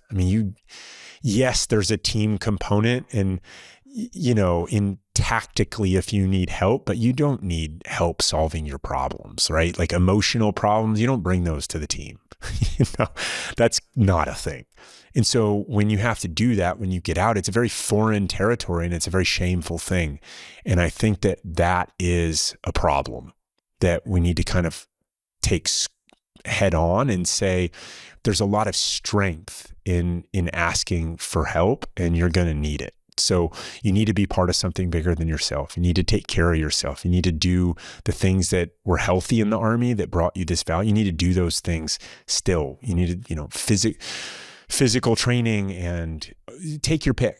there's a lot of great things that are a part of that. It's a very social organization. You get to know the people that are around you. You develop deep and lasting friendships through, doing hard things that develops a lot of camaraderie, and you need to go do those things and be active. And it's just very easy to fall into this kind of state of, all that's gone. I'll never be as cool as I was. And I don't know what I'm going to do with the rest of my life. I don't have any exactly transferable skills. And, this is just not what I signed up for anymore. And you can go down that spiral, and everybody's got a breaking point. And at no point during this, so where you are right now, the friend's couch, et cetera, the divorce, what year is this? How far after 2008? It's fast. That's 2009. Okay. And so my flash to bang on this was pretty fast. I mean, I ended up starting school late 2009, which ended up being, it's like a full year of not good. But a year at that time felt like a long time. And, it was kind of like, okay, well, I got to do, school felt like an easy thing to, all right, I know this is progress to somebody. I'm like, okay, I'll go back to school, I guess, During that period of time, are you picking up a rucksack again? So the funny thing is, the only thing that kind of got me off the couch was Java, my dog. The funny thing is so I believe in community. I think it's, the social health part of our lives is vital to everything that matters the most. And,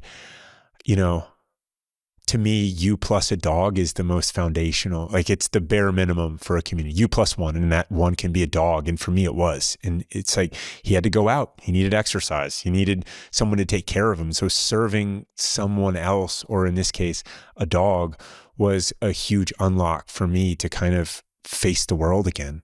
And that was really, it's still very humbling to think about. I'd just been this special forces soldier that felt like I could do anything with my team till I couldn't do anything. And it took a dog to kind of get me out of that state. And then, GORUCK was in the background of all this. Emily had actually had the idea for it in West Africa. It was like, hey, you should do the GORUCK thing, because I built her a go bag, right? Full of supplies and stuff for her to put in her car and one to put at her house. And it was just in case. A go bag is a bag that when everything goes wrong, it's the one thing you grab. It's what we would put in the trunk of the Humvee, because if our vehicle's disabled and we have to fight, we need more bombs and ammo and water and radios and batteries and all that stuff. It's just more supplies. And that's a good thing when you're fighting. Do you have a go bag at home right now? Yeah. What's in it? It's mostly medical stuff. I'm going to have some weapons as well. But that's mostly for, what scares me, or what I'm cautious about, are these times of whether there's hurricanes or power outages or these kinds of things where it becomes lawless, and, everybody jumps on I-10 or I-95, and then people are running out of gas, and it's like, how long does that last? Who knows? And those are the kinds of things that kind of concern me. And yeah, I think a lot of people, don't remember what happened during Hurricane Katrina, which people probably remember. There was a real kind of delay on the part of the federal government in getting aid in there. And I don't remember the exact number of days, but it was surprisingly short as to how long it went from no power, no food, no water to complete lawlessness and violence. Very short. Like, we're talking 4 or 5 days. Yeah. And you could make the argument that that's the most compelling reason for self-armament. It's not the home invasion, right? It's not the, like, I'm in bed and someone breaks into the house. No. It's the total societal breakdown that comes with a natural disaster or something like that. Yes. You're more likely to hurt someone that you love. Most people are more likely to hurt someone they love in this kind of, there's a robber in my house situation. Just give them everything. Yep. These are only things. This doesn't matter. Like, the idea that you're going to shoot someone cold in your hallway.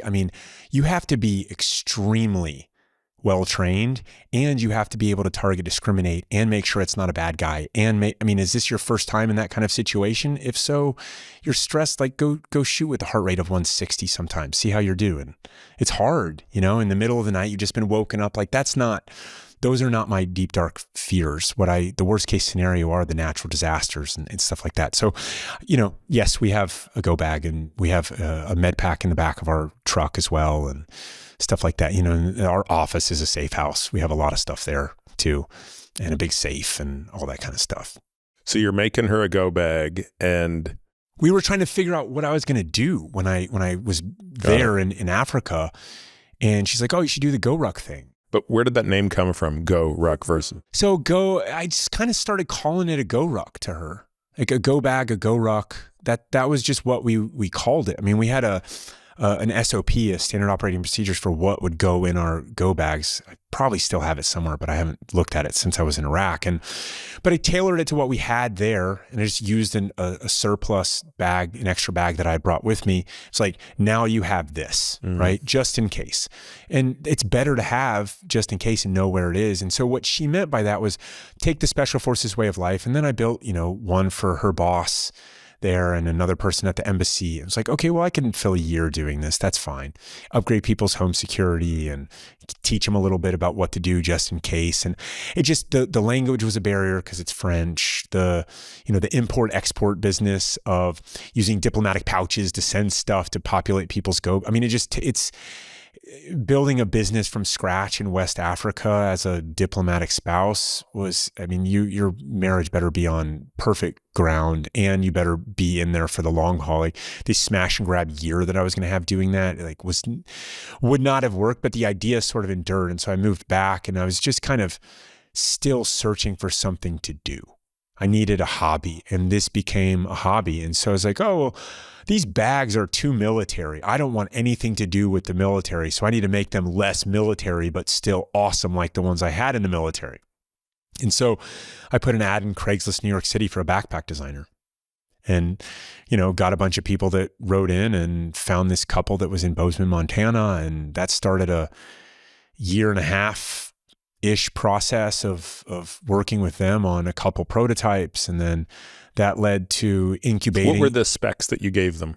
So I started out with an old assault pack that I had. An assault pack is a way stripped down version that you would take on an assault. And when you think about assaulting in places around the world, I mean, doorways are narrow. You're in a stack to go into a room, meaning there's 4 of you, and you're as close as you can possibly get. You can't have these huge rucks, right? Because you're going in and clearing the room. And so milliseconds are life. So you have to have really small silhouettes of stuff and more what you would associate with an urban style backpack, not a big giant hiking pack or a big giant Alice military pack or whatever. And so started with one of the assault packs and just said, hey, we'll strip away all this stuff that makes it look too military, and let's do that. And also, I'm guessing you immediately realized at that point that the weight had to come in the form of iron plates, and because you wouldn't have the luxury of, because I've seen like our mutual friend Jocko, when he rucks, he's using kind of like a more traditional pack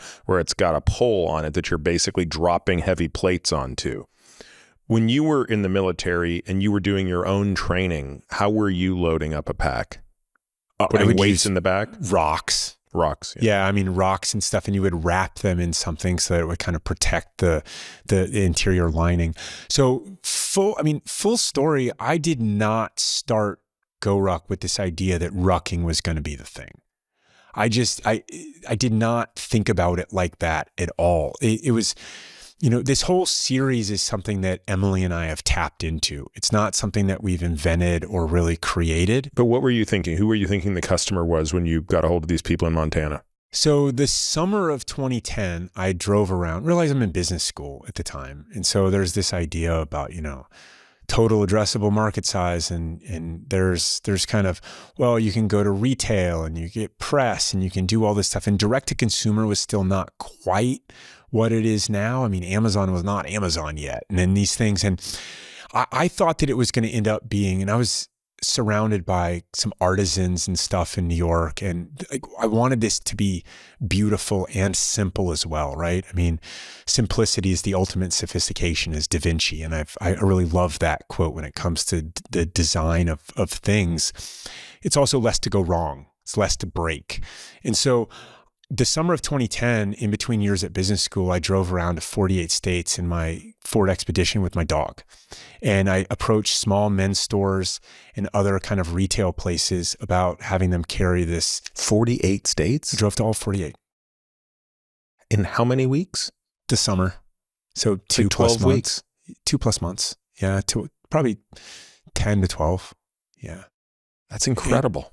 Yeah, well, it was very painful is what it was, because you have these hopes and these grandiose dreams. And it's like, I don't know how to do Facebook ads. I don't know how to do Google ads. I don't know anything about that, but I can get in a car and drive around and go meet people face to face and kind of tell them this story. And we're going to get people to buy this stuff. And I bought this sport rack to go on top of the truck, right? Because I needed extra space with so many rucks that we were going to sell. I didn't sell any rucks.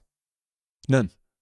Went to every state, I was finding a new store. So toward the end of my first year in business school, started making a list of all the higher end men's stores around the country. And I did that only because of a price point thing. I mean, it was GR1 primarily. We're making GR1 exclusively in America, and it cost me more than I wanted to charge everybody else. When I saw the price, I was like, oh my gosh, what is this? This is insane, right? But I just never thought that founded by Green Beret, made in China, just never had that good ring to me. So I wanted to double down. What was the price premium to make it in America versus China? 4x. Oh my God. Yeah. 4x. And I mean, I didn't cost it, but that's what it would be now. And so, and we've never made in China. And so, but I thought, okay, well, this is an advantage that I do have. And one thing that Special Forces teaches you is don't fight fair. I mean, definitely don't do that. Like, never launch a ground war in Asia, right? Princess Bride. But never fight fair. I mean, bring the Air Force with you to a gunfight. Always. Why would you not? Right? Use what is your unique strength that you have. Bring that to the fight. And I thought that it was me driving around and going and meeting people at these shops and convincing them of the story and the quality and all this stuff. And it just was an unmitigated disaster, and it just didn't work. So I went back to business school. Because of the price, because people didn't understand who would in their right mind want to buy a backpack to put weight in it to walk around?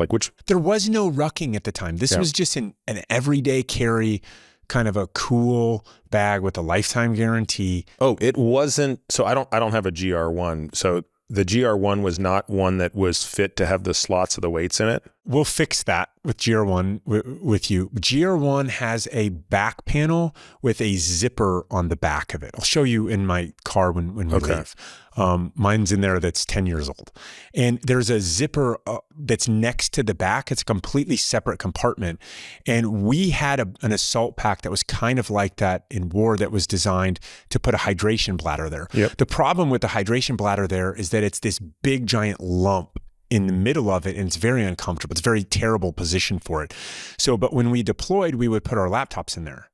And so I was just like, okay, well, this is, sure, you can put a hydration bladder if you want, but this is for a laptop as well. And so it became this kind of travel bag. Well, okay, so then I have every dollar and then some of what started out as mine and Emily's, and then was just mine, right? And my half poured into, inventory and all this stuff of primarily GR1. Which cost how much to make? It was $295 was what it cost, like for the price on the website. Okay. And at that time it was, let's say roughly, there's this idea of the golden ratio, like you would charge 4x, and that's wholesale pricing. And I think I kind of split the golden ratio, saying, okay, well, if it costs $100, and how do you calculate cost is a very tricky thing. I'll just say it costs $100. Everything costs more than you think, but let's say the direct costs were $100. It's like, okay, well, let's charge $300, and we'll be able to make some of that up direct, but I can still have some margins at $147.50 to sell to wholesalers, and the wholesalers will be more about press. And, direct is where there's more margin, and kind of, that was kind of the thinking. So when you're doing the 2010 Tour of 48, you have what size inventory? Like, you're ready to put these into stores if people are willing to take them? I probably have 2,000 rucks. What is it that people are rejecting? Are they rejecting the idea of a backpack or the idea of rucking? So rucking was definitely not a thing. It's just, look. But presumably you told them what it was. Well, rucking was not the start point for this, even though I had, and it's going to come quickly though, and I'll get to that. But it was not, it was just this, hey, this is bomb-proof gear. And here's this great story, and I think it would go well in your store. And it might be that over time, it ends up in Nordstrom's or it ends up in these higher end things because it's quality and craftsmanship and all of that. People just I would meet with them and they would say, yes. And then it was just silence. Everyone loved the story, but you have an unproven brand trying to charge $300 for what people perceive to be a backpack that's very simple and black. It's the anti kind of features selling. Because everybody, oh, look at all these features it has. I think that's a terrible, because it's more stuff to break. It's like, show me all the stuff that it doesn't have and tell me why it's going to last forever. That's kind of my thinking. That was very much against the grain of what people wanted to hear. Apparently, we didn't have all these crazy colors. We had black. It was a Model T Ford. To give you any color you want as long as it's black. And that just was not a compelling argument. And nobody's going to walk into a store and say, I want to GORUCK in 2010. So then they have to buy the inventory and educate the people. And education's really hard. I mean, really hard. So people are just completely unwilling to take a chance. And I understand that. I understand it. And so I have all this money poured into it and sold none. And I'm back in business school. I'm still being floated by the taxpayer in essence. And, and so I'm like, man, I got to do something. So I started there was a partnership with an obstacle course racing company called Tough Mudder. And this was kind of part of the longer journey of finding partners and working by, with, and through them to kind of get the word out on what GORUCK is. And so started showing up to these Tough Mudders. And this is when it was really hot. That market was really hot. I mean, they were getting 10,000 people a weekend to show up. And so I started, the first ever Tough Mudder was, I think, May of 2010. And it actually kicked off that summer. And it's like, oh, this is going well. And then nothing, right?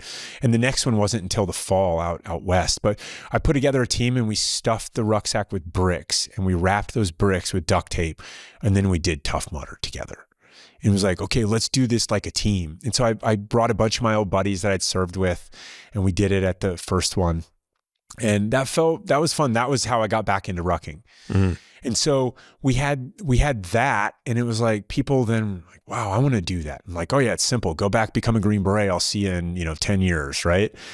And it just kind of one thing led to another though, and it was, well, why not do something that's kind of like that, that's based on special forces training, that doesn't require this huge obstacle course? And so created an event called the GORUCK Challenge, which basically became Fight Club with backpacks. So tell us about the GORUCK Challenge.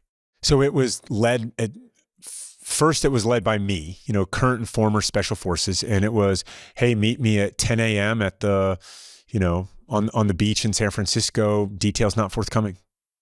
Like bring, and you were doing this through Facebook? Yes, Facebook. And then Tough Mudder had it on their site for a while. We were partnered with them for about a year until maybe we became a little too successful or something. I'm not sure, but that kind of faded. But then the hardest thing to do is go from 0 to 1. And so how do you have this great thing, and how do you break through? How do you do it? And I had so many other partnership talks and, U.S. manufacturing partners and all this stuff. But this was the one that ended up working because it gave me kind of a platform to fall back on what I knew, how I had been trained, which goes back to, again, how much I owe. And so you would just travel around the country spontaneously popping up for a GORUCK Tyler challenge. Durden. Fight Club with backpacks. And so, the overhead was me flying out there, and, the business model was pretty simple. The cost of the challenge was half the price of the rucksack, and you got to keep the rucksack. So if GR1 was $295, it was. The price to enter this event was $147.50, and you got to keep the ruck. And in the first ones, I brought your bricks for you, and I brought duct tape. And, it's like, here you go. Now make them disappear. They go in the rucks. And so just did that. City after How many people are showing up to these? The first ones were 20. I mean, the second one was 6, and I had to beg 4 of the people to show up. So there was some element of, I was taking pictures And people were really responding to this because it was a very challenging thing. It was not, there was no published route, there was no published course, there was nothing.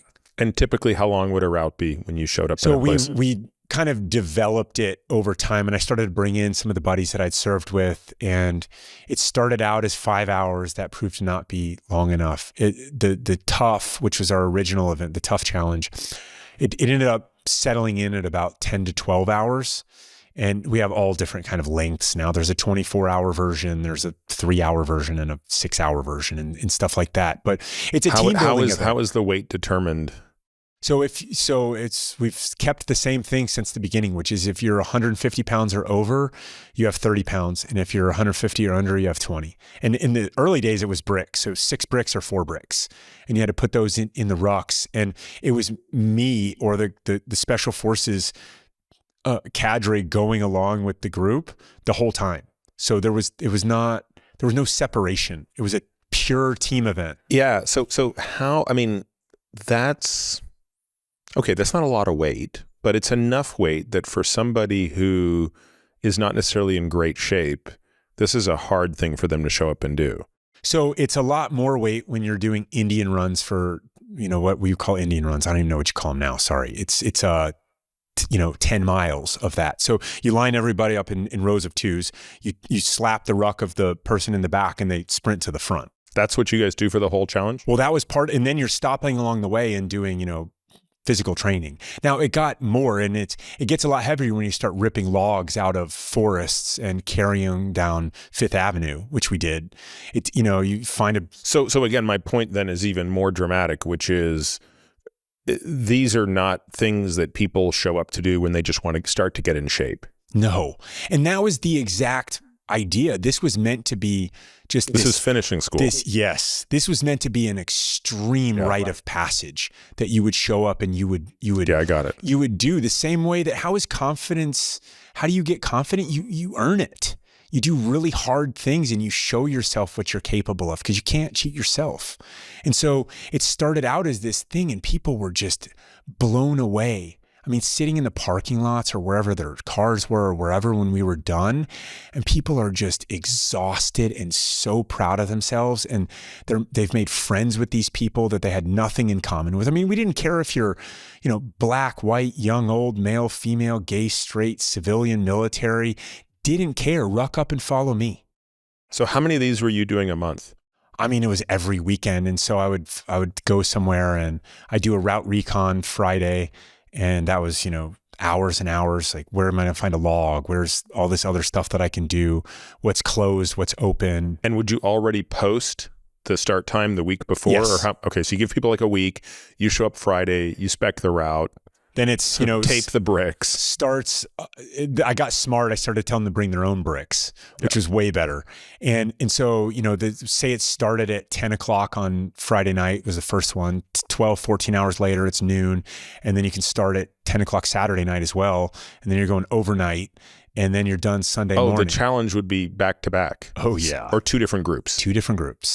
And so I'm sleeping under a bridge or, on a parking lot somewhere for a few hours between the events. And the greatest pep talk in the history of GORUCK is the one that the cadre gives himself between those two events because it's brutal. How many guys did you have doing this with you?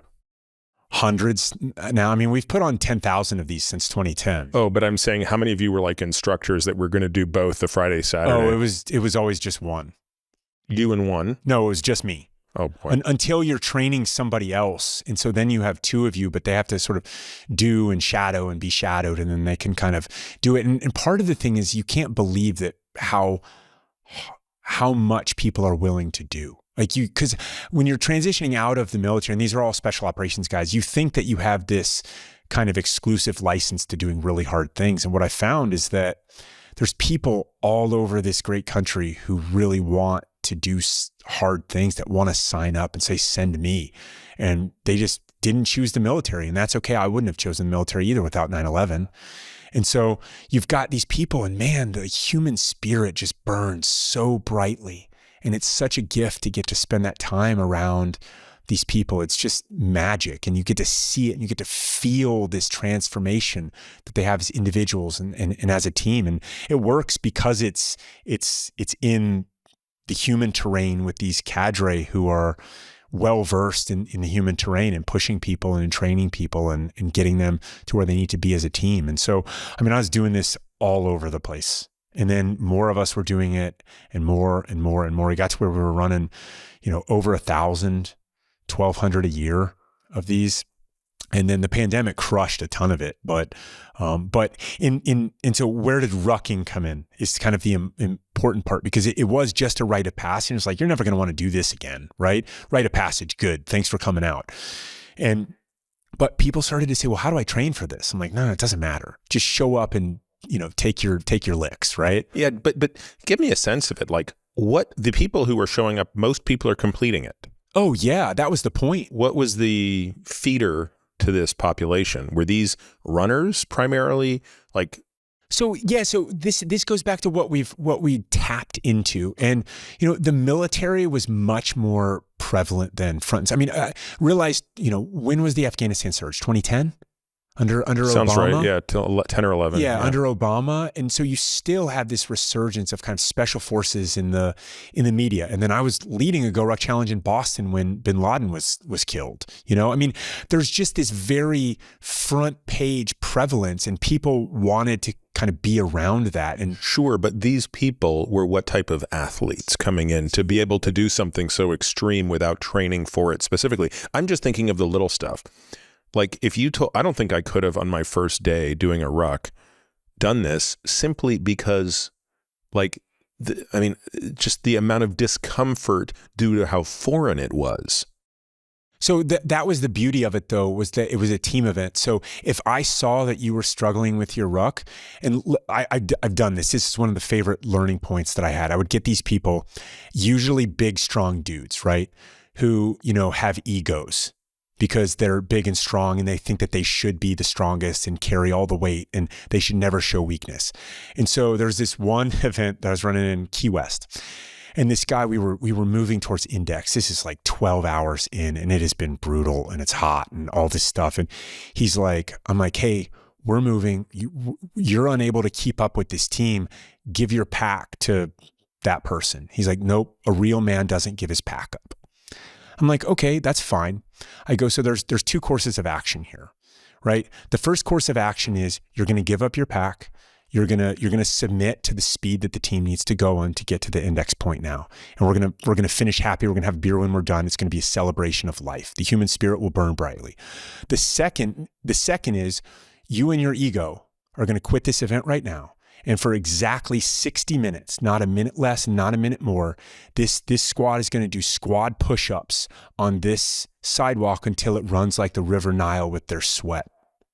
If you want to inflict that upon your team 12 hours in, that's what your choice is right now. Well, he gave up his pack, and we went there and someone carried it for him, and we got to the end. And then I get, a note after him, like, thanks so much, because, I needed that in my life, because, I have to learn, imagine that he's one of us that doesn't have feelings, that, has a hard time asking for help, that, thought he was checking the box on something that was another mud run, but he got a lot more out of it. And that is a great gift to be able to give that to somebody and to do it with a purity of heart. Like, that was not about me. That was about him and his team. And that brought them together. And then we were up all night partying in Key West, and it was a ton of fun. And that was just an important lesson that you would learn. So yes, you could have done it, but it may have been different. And so the thing is those to whom much is given, much is expected. Those who can carry more weight, they do carry more weight. And you How did you choose who was going to carry 60 pounds? What do you mean, which 60? Well, his 30 plus their 30. Oh, I don't care. They have to, ultimately, here's the beauty of it, is that they have to rotate it, because for the team to optimize, it's like the log was the great instructor too, because they would get the log and they would immediately reject it because it's very heavy, right? And be like, okay, move that way. And they're expecting this to go on for a very little bit of time. And so they would do it. And what you have to realize over time is that you can't keep getting the strong people exclusively to carry this, because they have a breaking point too. They will get exhausted. You have to rotate people with frequency. So I'd rotate people, or I would let them kind of fail for a little bit, because pain is the greatest teacher of them all. And so then they would start infighting, and then I would not, that was one of the things I would never let that continue. So I would stop and So look, the first hour, you're going to fight it. The second hour, you're going to finally start to develop a system that works. And the third hour, you're going to be ready to carry this thing the rest of the event. And they're like, what? They're 20 minutes in right now thinking that they're about to put this down. I'm like, no. This is going to work. I know because of how much does this log weigh typically? I don't know.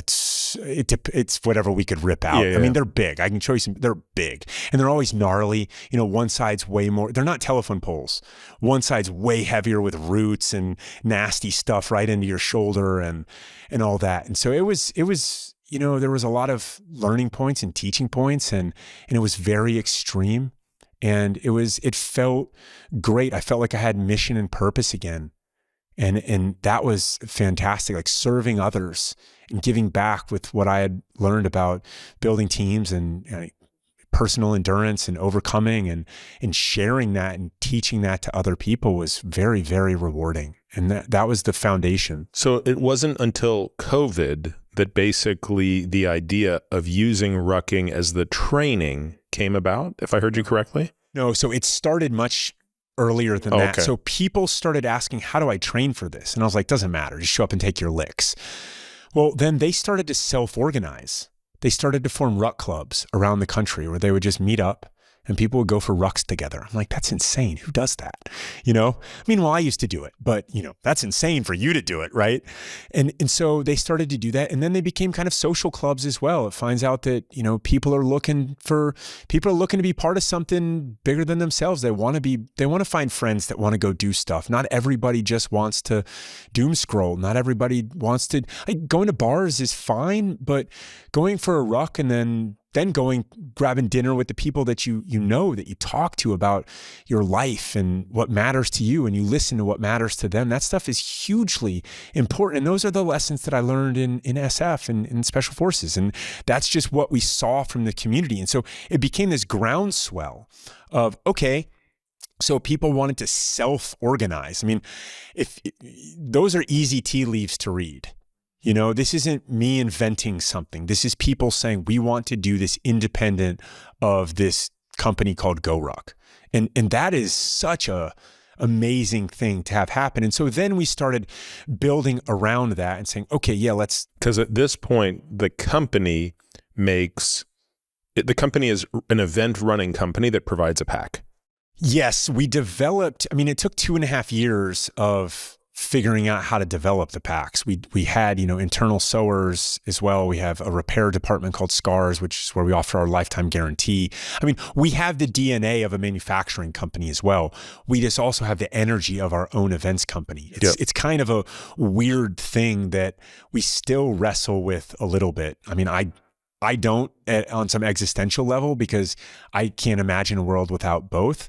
But it's unusual. Usually a manufacturer will sponsor a race or an event series or whatever, or, you know, but we developed this kind of both from the ground up out of necessity.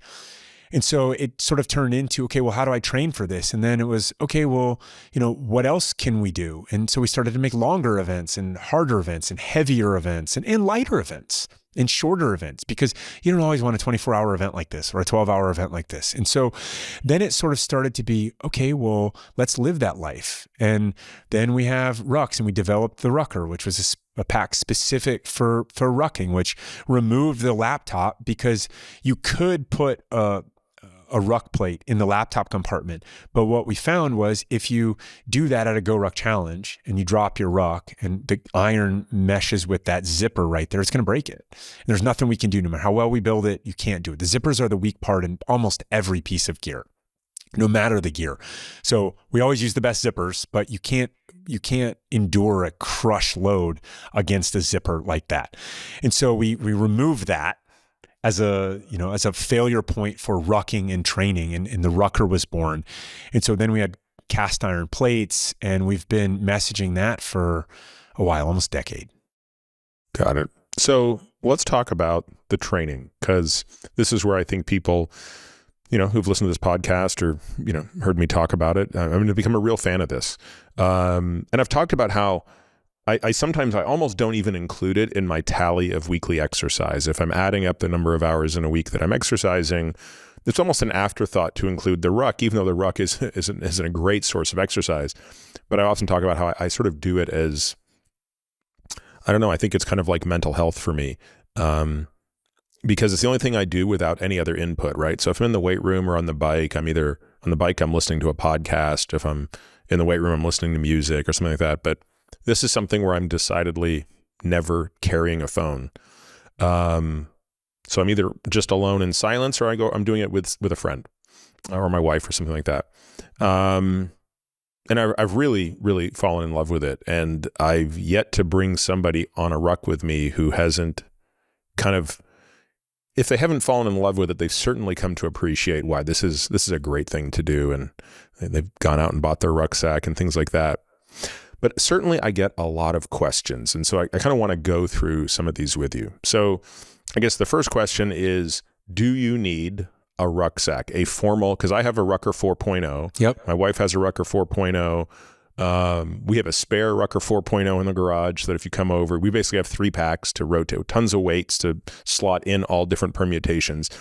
But somebody listening to this says, man, I don't want to spend $300 on one of these things. Can I just use my backpack? It seems to me the answer is clearly yes. It's just a little more convenient to use one of the formal packs that you guys make. Is that fair? The answer is clearly yes, you are correct. And I think, look, the last thing I ever wanted to be was the Willy Loman of backpacks. I refuse to do it. I'm just not, that's not why I was put on this earth, And so I think that people should be more active, myself included. Let's be more active. And so try whatever you've got. Don't wait on this purchasing funnel about, well, I'm going to deliberate this because it's expensive and I'm going to wait and wait and wait. And maybe someday I'll buy it and do this. Don't do that. Go find a backpack. You have one at your house. Put 10 or 20 pounds in your back or whatever you want. Put a bag of rice. I don't care. Put some water. Go walk around your neighborhood. Cinch it down, make it kind of as tight as you can. And I'm reluctant to tell people to put too much more weight in it because that's where it gets more uncomfortable. And once you add too much more weight to something that's not built for rucking, it's uncomfortable, becomes a bad ride. And so then you're like, well, I hate rucking, right? And you can find a bunch of people that hate rucking, right? It's usually people that served in the military that, carried a ton of weight, that got no sleep, that had to take fighting positions when they got there.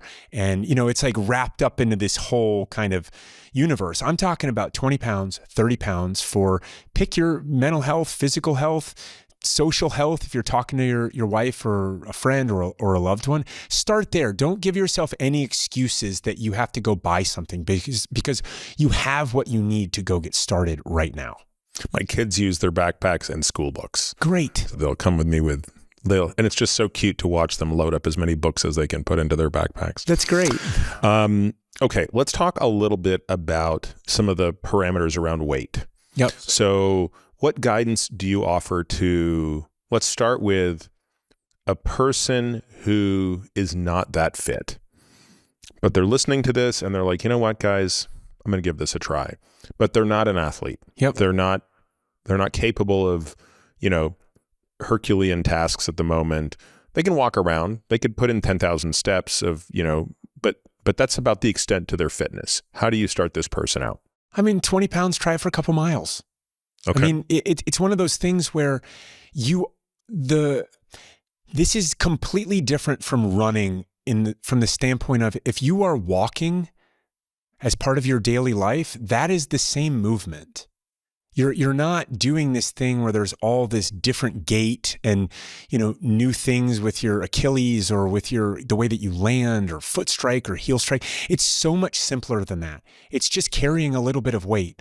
And the thing is that your shoulders will get a little bit sore the first time. That's good. That's how they get stronger.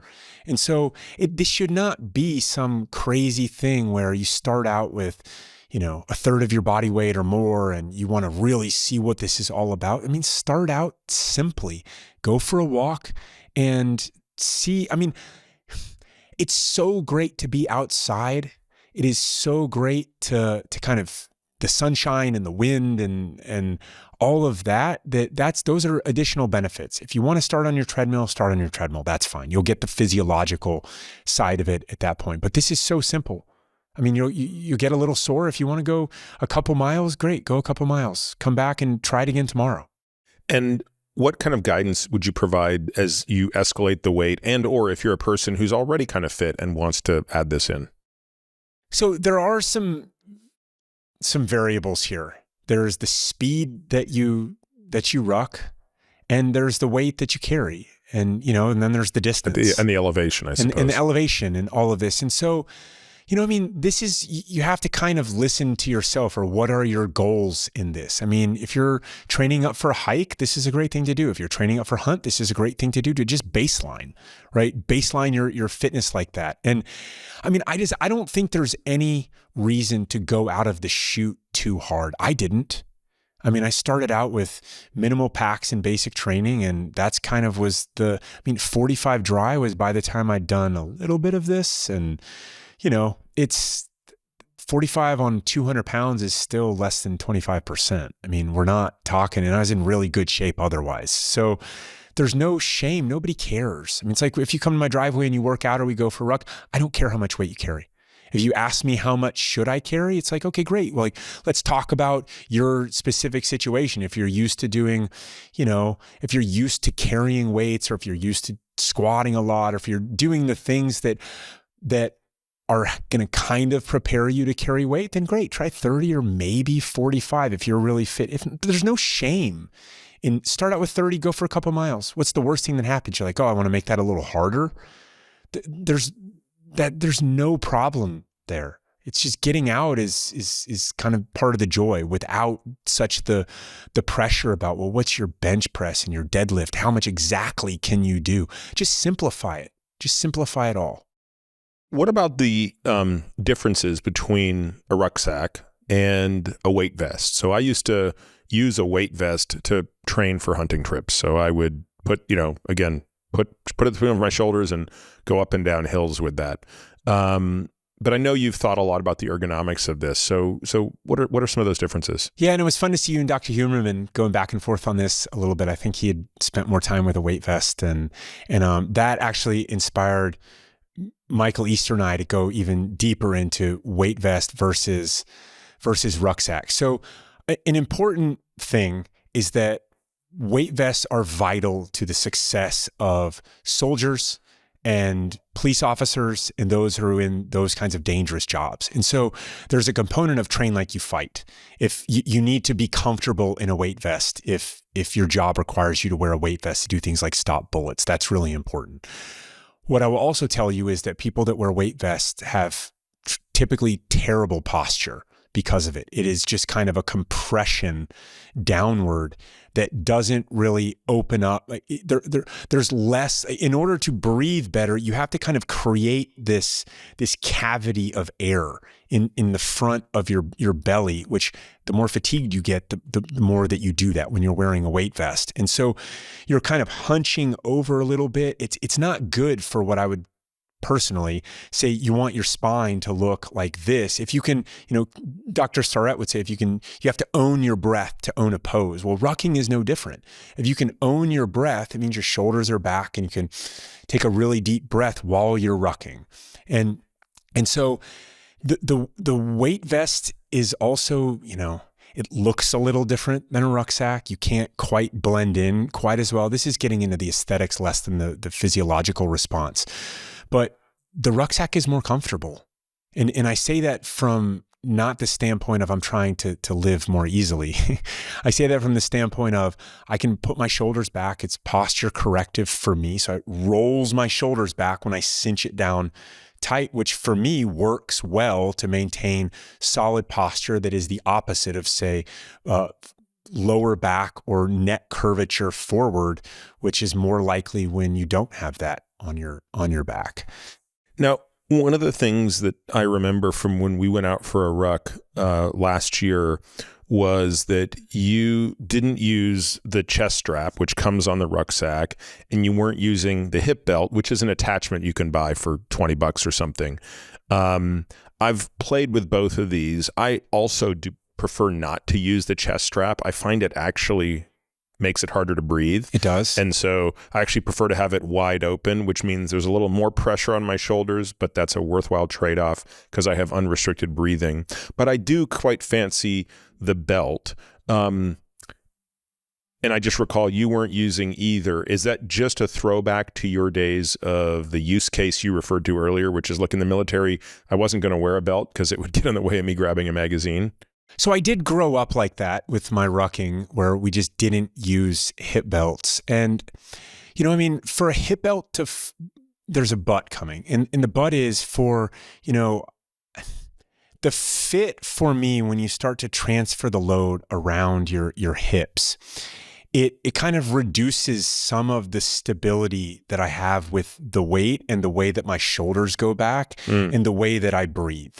Now, when you get into very heavy loads, hunting style elk loads or, you know, heavy military ammunition loads or something. I mean, I found that there's a lot of value in just alternating how you're doing it because you want the blood flow to go certain ways. And there's, even when it's a shoulder only carry, there's little tips and tricks to kind of just flex your shoulders around just a little bit so that you can get the blood flow to go there even a little bit more.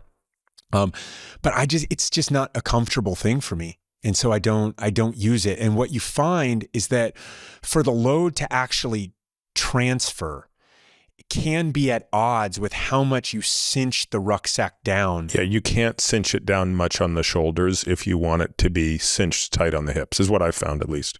Right. So then for that to be a both thing, that's why these hunting packs are enormous and they're really long and they're built to carry really heavy loads that you can do either with.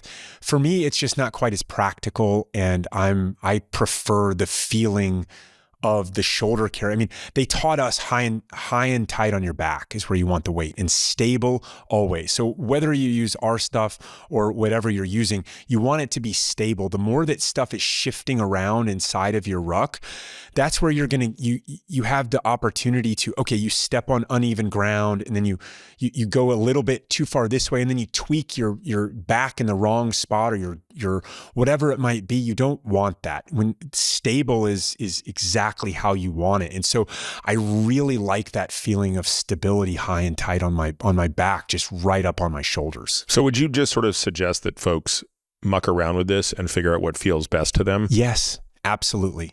And you know, I think that the idea of the resistance side of rucking starting with your shoulders and going all the way down to your feet, I mean, to me, it's you're starting that resistance with your upper body, and when you transfer all the load to your hips, you're starting it much lower on the body.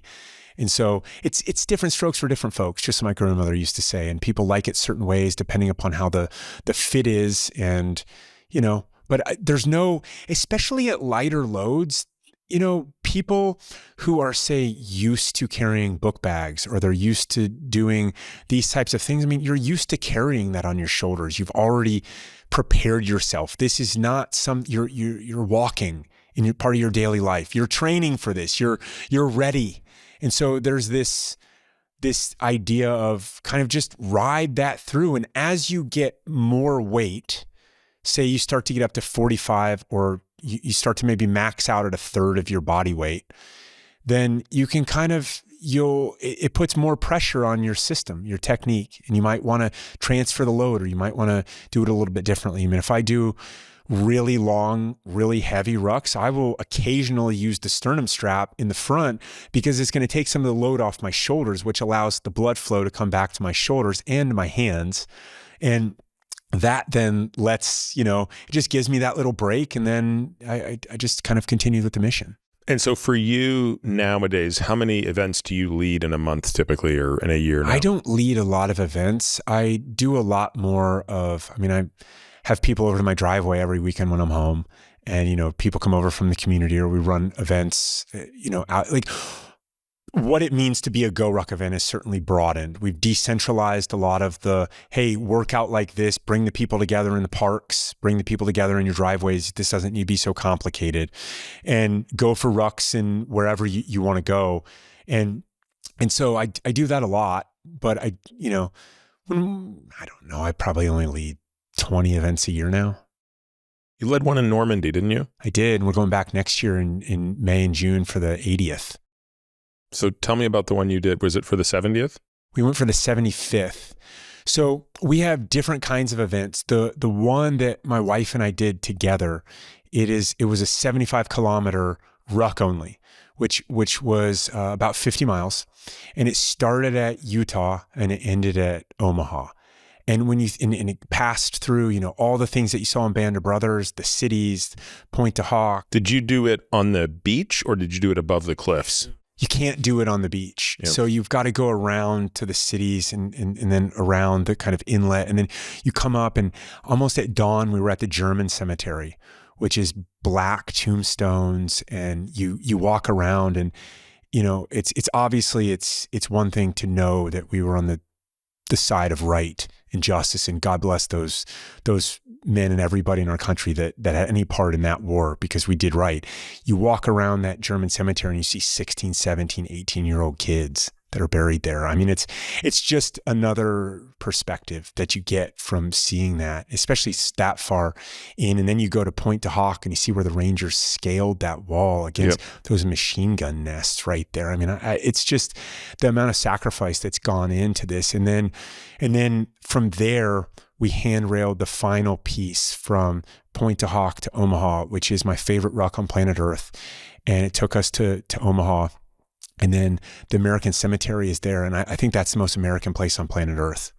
It's amazing. And I get goosebumps thinking about it right this second. And it's something that, to see what they had to endure for that to happen, it is mind blowing. And, you know, think not only of their passing, think of the glory of their spirit is at the American Cemetery. And it's hard when you're there because it's a very solemn place, but man, there was a lot of glory of a lot of spirit there. So you'll be doing an 80th anniversary there? We are. We're running a lot of different events. So there's an 80-kilometer, roughly a 50-miler, again, probably the same-ish route. And then there's, you know, a 26.2, put on some 12 miles, do some commemorative hero workouts. We'll do some of our challenges of different lengths. We'll put on some scavenger hunts. We'll put on some stuff for the kids. We'll do, you know, so we have 2 chateaus right on the beach, pretty close to Point to Hawk, and we'll be running stuff out of there. We have this really crazy long endurance event as well called GORUCK Selection, which is patterned after Special Forces Assessment and Selection. It's the toughest endurance event in the world. It's pass rate sub 1%. It's the only event where we try to get people to quit. And so we're doing— What is that event? It's 48 hours. It's late May next year. We're doing it for the first time overseas. It's going to be at Normandy. And it is, it's the dark side of GORUCK, but, you know, people ultimately wanted the biggest test they could possibly find. And so, you know, there's usually either this past year, one person finished, the year before 0 people finished, the year before that 1 person finished. And so it's kind of people come and it's aggressive. So that's the first event that we're kicking off with. And then we get into the more fun stuff that's there. 80K doesn't sound like it's just pure fun stuff. I mean, that sounds pretty challenging. It's actually, that event is my favorite event to do as a participant. You have to put the miles in, you know, to kind of train up. I did it the first time we ever did it, we did it in DC, and it was a torrential downpour. And man, I went in with a little bit too much pride. Like, oh, I've been rucking for a long time. And you have 20 pounds, so you end up having 25 plus your stuff, you know, including your stuff. And I was like, oh no, I'm good, you know. And man, I had to go to the well to pass that thing, and it was under 20 hours. I mean, you're rucking, you're not shuffling, you're not ruck running or anything like that. If you want to hit that kind of time hack, but the beauty is just, it does kind of wear you down. It's longer than you want. It's harder than you think. The 40-mile mark is about where you're like, I'm ready to be done. But it's great to get the time with the person that you have there. And you get this, you know, what you'll find over the course of these kind of longer events is that there's highs and lows for all of you, but they don't come always at the same time. That's right. Yeah. So you're there and you need someone's help, and they help you. They just lift your spirit up a little bit. And then you in turn do that for them. I mean, it's like, hey, I got some M&Ms. You want some? I mean, that can change your whole life, you know, just amazing. And so it's little stuff like that. And it really brings you closer to people that you're there with. And that was a great experience. I don't know that we'll do it this year because it's a couple. You won't do the 80K? Personally, I think we'll probably choose, Em and I will probably choose a shorter distance only because we have a lot of events to also put on. And that takes you out of commission for a couple of days. And you do this right on June 6th? No, we do it we're there for basically 2 weeks prior. Okay. And so Normandy is a great place. It's also very big. Yeah, and it's also going to be very busy. Very the busy. Anniversary. I mean, June 6th is where all the heads of state will be at, the American Cemetery, which just means there's more traffic, there's more checkpoints, it's harder to operate. So the way that we plan it is we let people show up early. We run our events like that during the week and the weekend prior. And then we kind of, if people want to stay, they can stay. And if they want to go home by then, they can go home. It's kind of up to them. But it's a great opportunity to bring people together in a place that I think people should go to Washington, D.C. as well and go see our nation's capital and see the Lincoln and the Washington. And you can't get as close to the Capitol as you used to, but go see the Capitol and the Jefferson and go see these things, the MLK and the FDR, and go see them and read what's up there. Read the Gettysburg Address at the Lincoln. It's amazing. And as well, I think the more people that go to Normandy, the better. It's just an amazing place. Let's talk about footwear for a second, because this is something where you guys have started to take this, as kind of something you own now. Why do you guys make footwear, and why do you think that the footwear you make is really good? By full disclosure, I wear your footwear, right? So I'm wearing what's the one I wear? The ballistic trainers. Ballistic trainers is what I wear. I love both the high top and the low top. About an 8mm drop. That's right. Supportive. I have found, at least I found prior to wearing these, that I was destroying shoes. Like there are certain minimalist shoes that I like, but I just felt I needed more support. But say a little bit about why you guys have taken the innovation in footwear really seriously. I mean, you're almost a footwear company at this point now. We aren't are. You? Yeah. So an important thing happened was that I met a guy named Paul Litchfield. Footwear is a lot of dark arts. I mean, the process of building footwear, there's a lot of chemistry involved and there's a lot of dark arts. You can't do this. You can sew a rucksack. You have some sewing machines and a cutting table. You can sew a rucksack together. You can iterate 1,000,000 times. You can do this. Footwear is just way more complicated with lasts and molds and foam chemistry and all this stuff. And so, I met Paul with Emily a long time ago when he was still at Reebok, and he was running the advanced concepts group at Reebok at the time. And he had invented something called the Reebok pump and been a shoe dog, one of the foremost shoe dogs of his generation and has sold over 1 billion pairs of shoes. So, that's a lot. And there's a lot of expertise that comes with that to help navigate the dark arts, because getting into your own kind of, hey, I'm going to start a shoe company because it sounds sexy, is a great way to build terrible product, because you have to liaise with the factory and get the molds built. And there's just a lot that goes with it. So important was that we had someone who's a real expert. Now, I'm a really aggressive product tester. I hate everything till I kind of accept it, if you will, right? And then great art is never finished, it's only abandoned, right? And so there's always this kind of relentless pursuit of excellence, but you have to have somebody who is just dogmatic in their beliefs, that knows what they're doing, that is a subject matter expert, that has dedicated their life to this as a profession. And so without that, I was unwilling to get into the footwear business. The reason why footwear is so important is that if you lined up 100 people who are masters of the ruck, most of them at this point would come from the Special Forces community, and you said, what's more important, the rucksack or the boot? 90+%, if not all 100, will say the footwear. And the reason why is because when that goes wrong, it is just excruciating. I mean, Napoleon lost because of, foot problems, right? I mean, you can lose wars, you can lose everything based upon the feet of your soldiers. And if they're not doing well, it's really hard to do anything. You're living on your feet all of the time. And so it turned into this kind of, we had some footwear in the military, and we were always just modifying it to make it more like a sneaker, but still supportive. And, there's all this stuff in the civilian sector about, okay, well, minimalist and all, like, you cannot go through the training that we went through in minimalist stuff. Your feet just need more support under that kind of load. And so we just kind of took the most beloved shoe in the military repertoire, which is the jungle boot. And we started there and we made that ours. That was basically the boot that I wore in the Special Forces qualification course. We stripped away the weight. We added tread that was lightweight that would still work with that most importantly will provide the support for your feet for all of the miles. And it lets you scale up the weight and the distance. And, because this is GORUCK, we want stuff to last forever.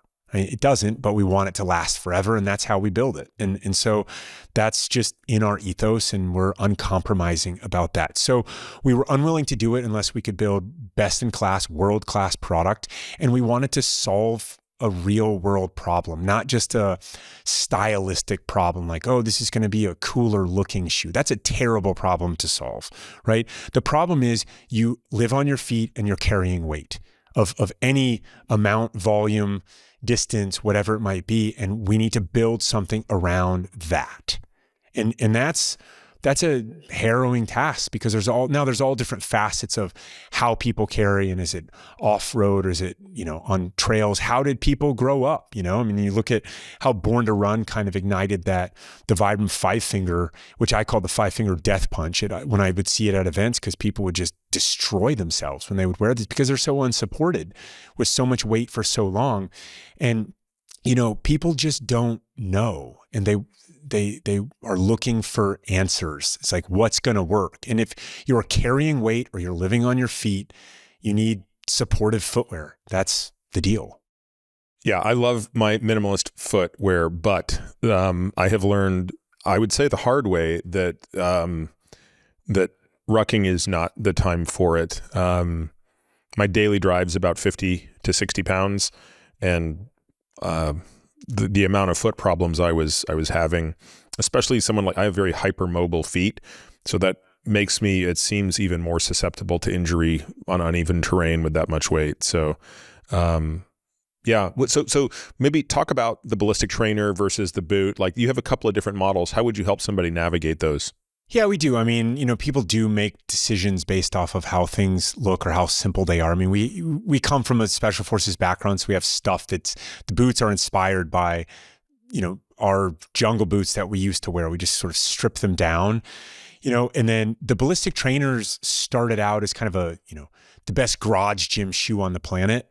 And, there was a little bit of, hey, how do we solve a problem that you can lift, push, pull, drag sandbags or barbells or stuff as well?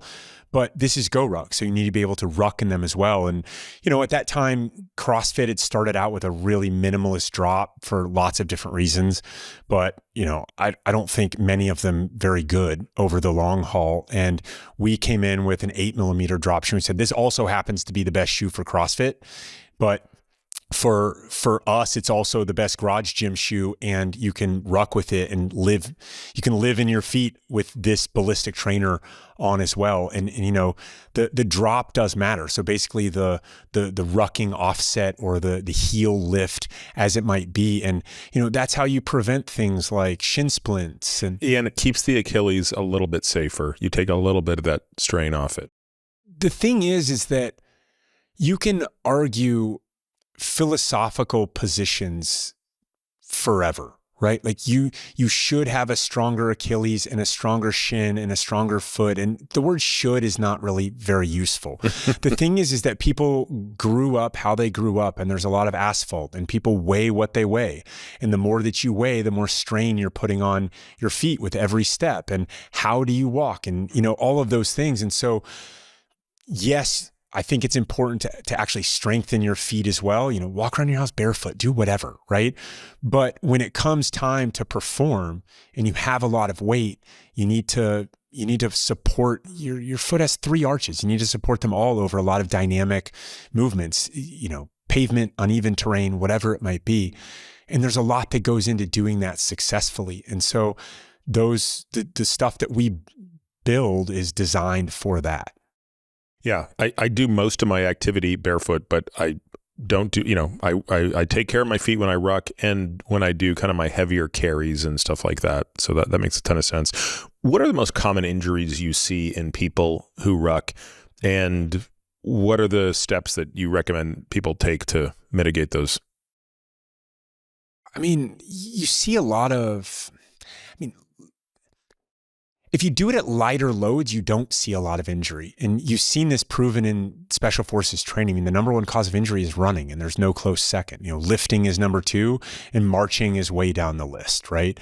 I mean, the injuries that you'll see are usually from people that start too fast, too soon, with too much weight. So slow down, reduce the weight, listen to your body. If you start to get shin splints, they're not going to get better from doing more of the same thing. So yes, you can ice and rest and do all this stuff. You can also just reduce the weight and the distance and the time and put the variables that are like that. I mean, look, my standard, I have a 45-pound plate. I carry it often, right? It's by the door at my office. It's by the door at my house. If I walk the dog, I ruck the dog. If I can take a phone call outside, I put the 45-pound plate on and I go walk around the neighborhood and I take a phone call. It lets me kind of, squeeze a few more hours out of the day that I don't have to dedicate to just fitness, Some days I don't feel like doing that much, or some days I want a little bit more. And you just have to listen to yourself. I mean, look, if you start running with weight, you're putting a lot more strain on yourself. So make sure that you're physically able to do that. There's a middle ground that's a shuffle that is really, really interesting to me. And when I want to do a little bit more and I don't want my knees to feel like I just went on a long run, and I just try to keep my feet as low to the ground as possible, and I just move them as fast as possible, and I just kind of shuffle, and my heart rate goes up a lot more, and you can really accelerate that pretty quickly. Now, the faster you go and the more that you gallop, the greater risk that you're going to have of injury. So most people walking with 20 or 30 pounds, you're not really going to see a lot other than shin splints. If you're unready, if your Achilles starts to hurt, then dial it back a little bit, get a little more ready, or look at supportive footwear. If your shoulders are sore, right, then, decrease the weight, or if it's a good sore, then that's them getting stronger. Yeah. I always find that in the winter, I just ruck less because for whatever reason, I enjoy the heat more. So I have less motivation to go out in the winter. And I always find that when I really ramp up volume in the summer, that first week, I feel it in the shoulders again. Yeah. But as you said, it's easy to distinguish a good sore from a bad sore. This is foreign to me sore versus this is causing an injury sore. So if you get too much weight, what you'll start to do is you'll start to lean your body forward, your upper body. You'll pivot at your hips a little bit too much while you're doing it. And you're doing that because you're trying to put the weight over your stronger muscles, and you're kind of cheating. And it's kind of, how Arnold talks about, I don't care how many push-ups you can do. I want to see you do 10 perfect push-ups. Like, master the movement first and then get into the miles and all that. Like, do the movement correctly and remove the ego a little bit about how much weight that you have, especially if you're starting, until you get comfortable or know what you're capable of, and keep good form while you're doing it. And you're going to reduce the risk of really anything. So that's kind of really a critical thing, because if you start hunching over and stuff, you're kind of you shouldn't be doing that. Yeah. For someone starting out, what would be the frequency you would recommend they do it? If they're starting out at a modest weight, would you put any limit on it?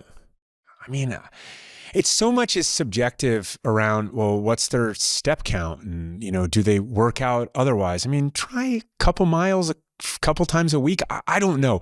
I really don't. I probably need to just have a more strict, hey, this is exactly what you should do. But if you tried 2 miles with 30 pounds and you're like, okay, that was cool. I mean, that's 30 minutes of your life. I mean, You can do that a lot. You can. Yeah. I think at light enough load, once you're in a cardio zone 2 or below, there's really no limit to what I think you can do in terms of frequency.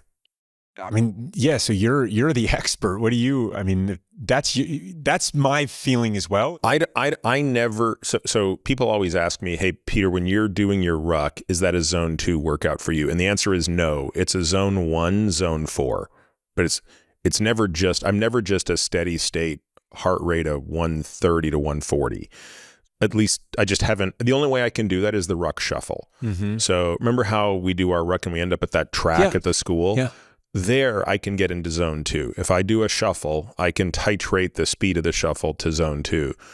But walking here and there, my heart rate's either pretty low or pretty high when we're going up those really steep hills, which is part of the reason why I don't really bank it as exercise in my mind.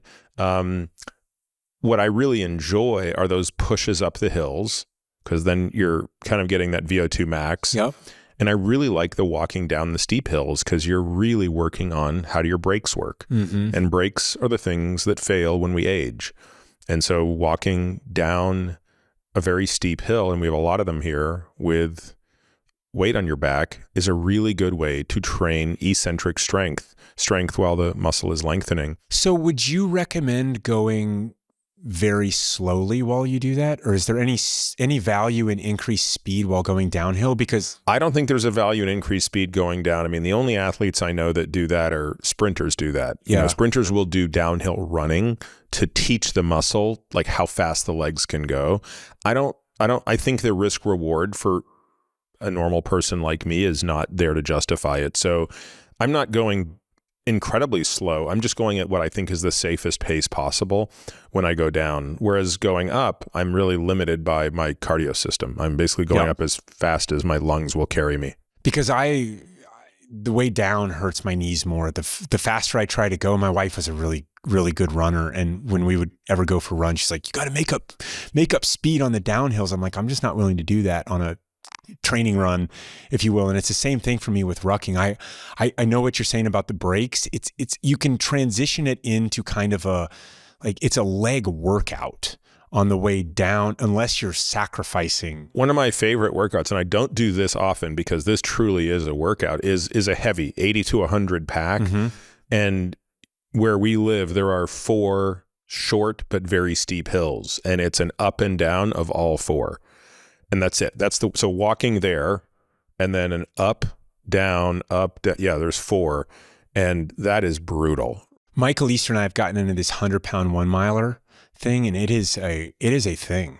I mean, to actually baseline your time against that is I ruck a lot, and it's what's a benchmark time that one should think of for 100? And you're doing this as a shuffle? Oh yeah. It's shuffle, and you kind of, what gets exhausting is when you change too much, like a walk to a shuffle. Like you need to kind of pick a cadence that you can kind of go. Give me an example of like how long would it take to shuffle a mile with 100 pounds on your back? I don't know, 9:30 was about. I was about to say 10 minutes. 9:30 was about what we did. Now pretty tough. I've seen a really, really, really competitive runner did it in 6:30. I mean, that's insanity though, right? So it's still a cardio, it's still a VO2 max type of game. I wonder at what point it starts being more about a strength carry, like at a really extreme weight. At a heavy enough weight, when you simply can't even shuffle, it probably shifts more to just pure strength. Yeah, but the 100-pound, I mean, it's so, 10 minutes and it's a smoker. It's a lot of fun. So, because rucking can turn into this, for me, it's more like a baseline. And I think about, how do I sleep well at night? I really, really prioritize that. And, getting step counts and some percentage of those with weight on my back is a very useful tool for me to sleep well, which kind of, then tomorrow comes and it's a better day, right? And so yet I think it's also fun to have these kind of challenges with a ruck on my back, because I also harken back to those days when I did that, and it was really, really fun, and there were foot races and all of that, and that was a lot of fun. So what do we know about the plates? Because you guys obviously sell these amazing plates now that just make this so easy and plug and play. They slot right into the pack. What's the over-under on TSA pre here in the US, allowing those through security? Because for many of us, it would be great to be able to take plates with us when we travel to both have them at our destination, but also just frankly utilize the time we're in the airport. Amen. So I personally have done this 50 times, I'd say, and never been confiscated. Now, there's a raging debate inside of the kind of GORUCK community, and a lot of people do get confiscated, like more enough to where it comes up. I mean, I found that the best way to do it, if you want to do it, first off, you have to be willing to check it or sacrifice it if it doesn't go through. But you separate it out, you put it in its own thing, and you can put even a descriptor on what it is, or you have to be ready to tell them what it is. And I think the more people that kind of know what rucking is, the more likely it'll be that it's okay. Have you got a sense of whether the people who are getting confiscated are lighter plates versus heavier plates? Is there any pattern to what's getting confiscated? Because there's a light enough plate maybe viewed as a potential weapon, where a 50-pound plate, nobody thinks you're going to be wielding that. I think the opposite. I think the heavier ones are more likely to get confiscated. I mean, the other thing. So when you've gone 50 for 50, carrying what size plate? 20 or 30. It's always 20 or 30. So the other thing that I do though is I just have like a stuff sack. And instead of using a plate, it's more like you get somewhere, you can find some rocks outside a hotel, and finding 20 pounds of that is not hard. I mean, you can wrap a dumbbell from a hotel gym, which I've also done. I mean, it's not as nice of a ride. That's for sure. But there's this ability to kind of multi-use the things that you carry or you travel with. So, hey, your dirty clothes bag, you can also use to put rocks in it. I mean, the reason I really want to bring a plate is I'm thinking about, like, you go on vacation to Europe or something where you're not going to have the luxury of going to the gym every day, but you're going to walk 10 miles a day. Yep. Wouldn't it be great to just have that 20, 30 pounds on your back for 10 miles a day walking around, and have that not be, a dumbbell jabbing into your... Yeah. I mean, more like a sandbag that goes in, that takes up a little bit more volume, that isn't iron. Like I've had good success with that. I've also had really good success with that, even in the States with my garage and all of the toys that I have. You baseline with the weight, and then you say, okay, well, I want to add 20 pounds today. I just throw a sandbag in. Like it's not always just stacking. It's easy in, it's easy out. You can use it for other stuff too. And it works great. You mentioned earlier a treadmill. So what are the advantages or disadvantages to rucking on a treadmill? I mean, the disadvantages are very clear to me, that you're not outside. There's these fractals that Easter talks about, which you also have talked about. And there's, you're missing out on sunshine and wind and light and all of that kind of stuff. I mean, I'll give you some advantages to treadmills are simply safety and practicality and all of that kind of stuff. I mean, I have a couple friends that are surgeons at Mayo, and they get home at 3 a.m. and, they want to get their workout in then, and they're on their treadmill. I'm like, okay, you guys do you. I'm not here. I think you should do what works for you at the end of it. Americans are spending something like 93% of our time indoors now. I mean, it's a ton. And so giving yourself a little bit more freedom to go outside, it's going to look more, I'm more comfortable walking around with a rucksack on than I am with like a weight vest or a big giant hiking, hunting pack or whatever it is. I mean, you kind of look like you can blend in. You can go ruck and get the groceries. You can bake it in. And, so treadmills are fine. It's better. It's the physical side, but staring at some screen the whole time and doing that, there are other downsides to that. If somebody wants to do one of these really extreme events, like the 80-kilometer Normandy challenge, how do they train for it? What do you recommend they show up? I mean, because we really know how to train for a marathon. I mean, that's a well-oiled machine. What is the build pattern of volume to get ready for something like that? I mean, we do have sort of mileage training plans against that. So you need to at least do a marathon. Like you need to at least do half. A 40K. Yeah. You need to at least do that. And the way that I have always cheated the distance is by adding weight and trying to maintain the same speed. So you have this variable of... Because you're trying to do the 80K in what time? Under 20 hours. Okay, so you need to be able to ruck a marathon in 10 hours, and the event is done with how much weight? You'll have 25. It's not much. So you would say, how much would you increase that to maintain the pace? Oh, I would You'd go 50 pounds. 50 or 60 almost all the time. I would almost never train with 25. Almost never, or the beauty that you can do also, it's kind of what I was talking about with the sock system to toughen up your feet. With rucking, you can go a certain distance and you can drop weight if you want, and you can go faster. If you're dropping weight to kind of, start this descent into, well, I can't handle it anymore, I'm just going to walk, that's fine too, do that. But you can drop weight and then you can pick up your speed. And so you're hitting the systems a little bit differently in the same type of movement or process. You just kind of have to experiment with it. It's unlike running, you have this other variable that you can control. And it's kind of fun to control it because it's a different workout. Like you're saying, 100 pounds is a lot different than 60. Totally different, yeah. A lot different. And you reach this point, and everybody's got this point where an incremental amount of weight added feels like an exponential amount of weight added. And that can change over time relative to how much you ruck or what you're comfortable with, I'd say. But, it's kind of up to you. Like, if you have an hour, like, what do you want to do? You can do a lot of different things. You can go lighter and faster. You can go heavier and slower. You can go middle of the road and try to push it. You can try to push on one of those systems a little bit more. And that's fun. So you've said to me before, your goal is for rucking to be the new running. Bigger than running. The goal is that rucking is bigger than running.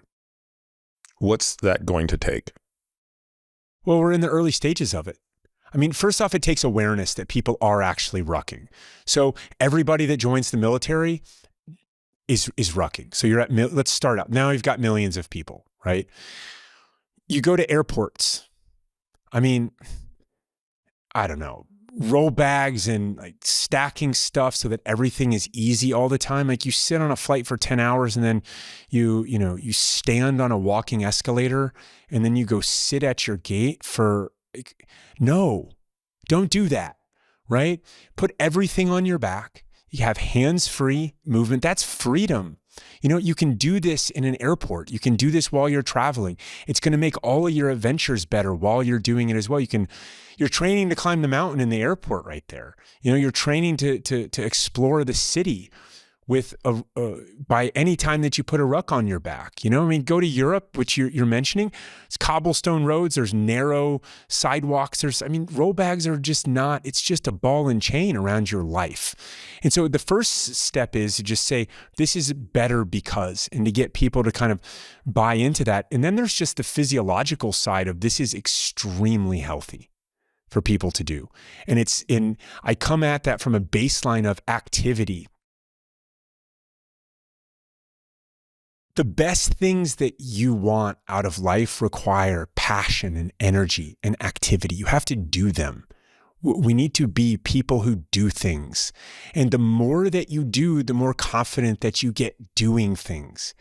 And this is a really important lesson that everybody has to relearn throughout the course of their life. And you have to keep doing stuff. The body is anti-fragile. The more that you work it, the stronger it gets. And that's an amazing, amazing thing that we have. And to not know what we're capable of is just a shame. And so let's intentionally do these physically harder things than nothing, than just, living our lives on phones or always standing to then sit, to never move. There's just so much freedom, and there's so much benefit that comes from your ability to move yourself and to carry weight. And you are built and born and have evolved in order to do this. You just have to kind of do it. Yeah, it is our superpower, right? Michael wrote about this in The Comfort Crisis, that there's nothing that's evolved to carry more than we do. So we have to just do it, and you can work it into your life. The risk of injury is fractional. I mean, you're kind of even describing it as like, don't even almost count it as exercise. Now, most people would count an hour and a half with 60 pounds on their back exercise. And when you do your hills, you'll count it as exercise, right? The scalability, it's a very simple thing to do. You carry weight. It's not a new machine that's going to turn into a towel rack.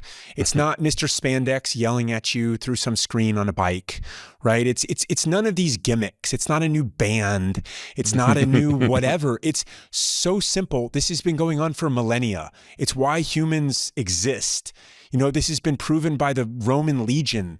Rucking was their litmus test to get into that. It's been proven in all of the special operations communities. The SAS is, started in the West, and that came over to Army Special Forces from there, to Delta, to all of these kinds of units. It's foundational to our ability to survive and thrive as a species. And for us to then take a little bit of that's been proven for millennia and enrich our lives so much, to take these steps and to become more active.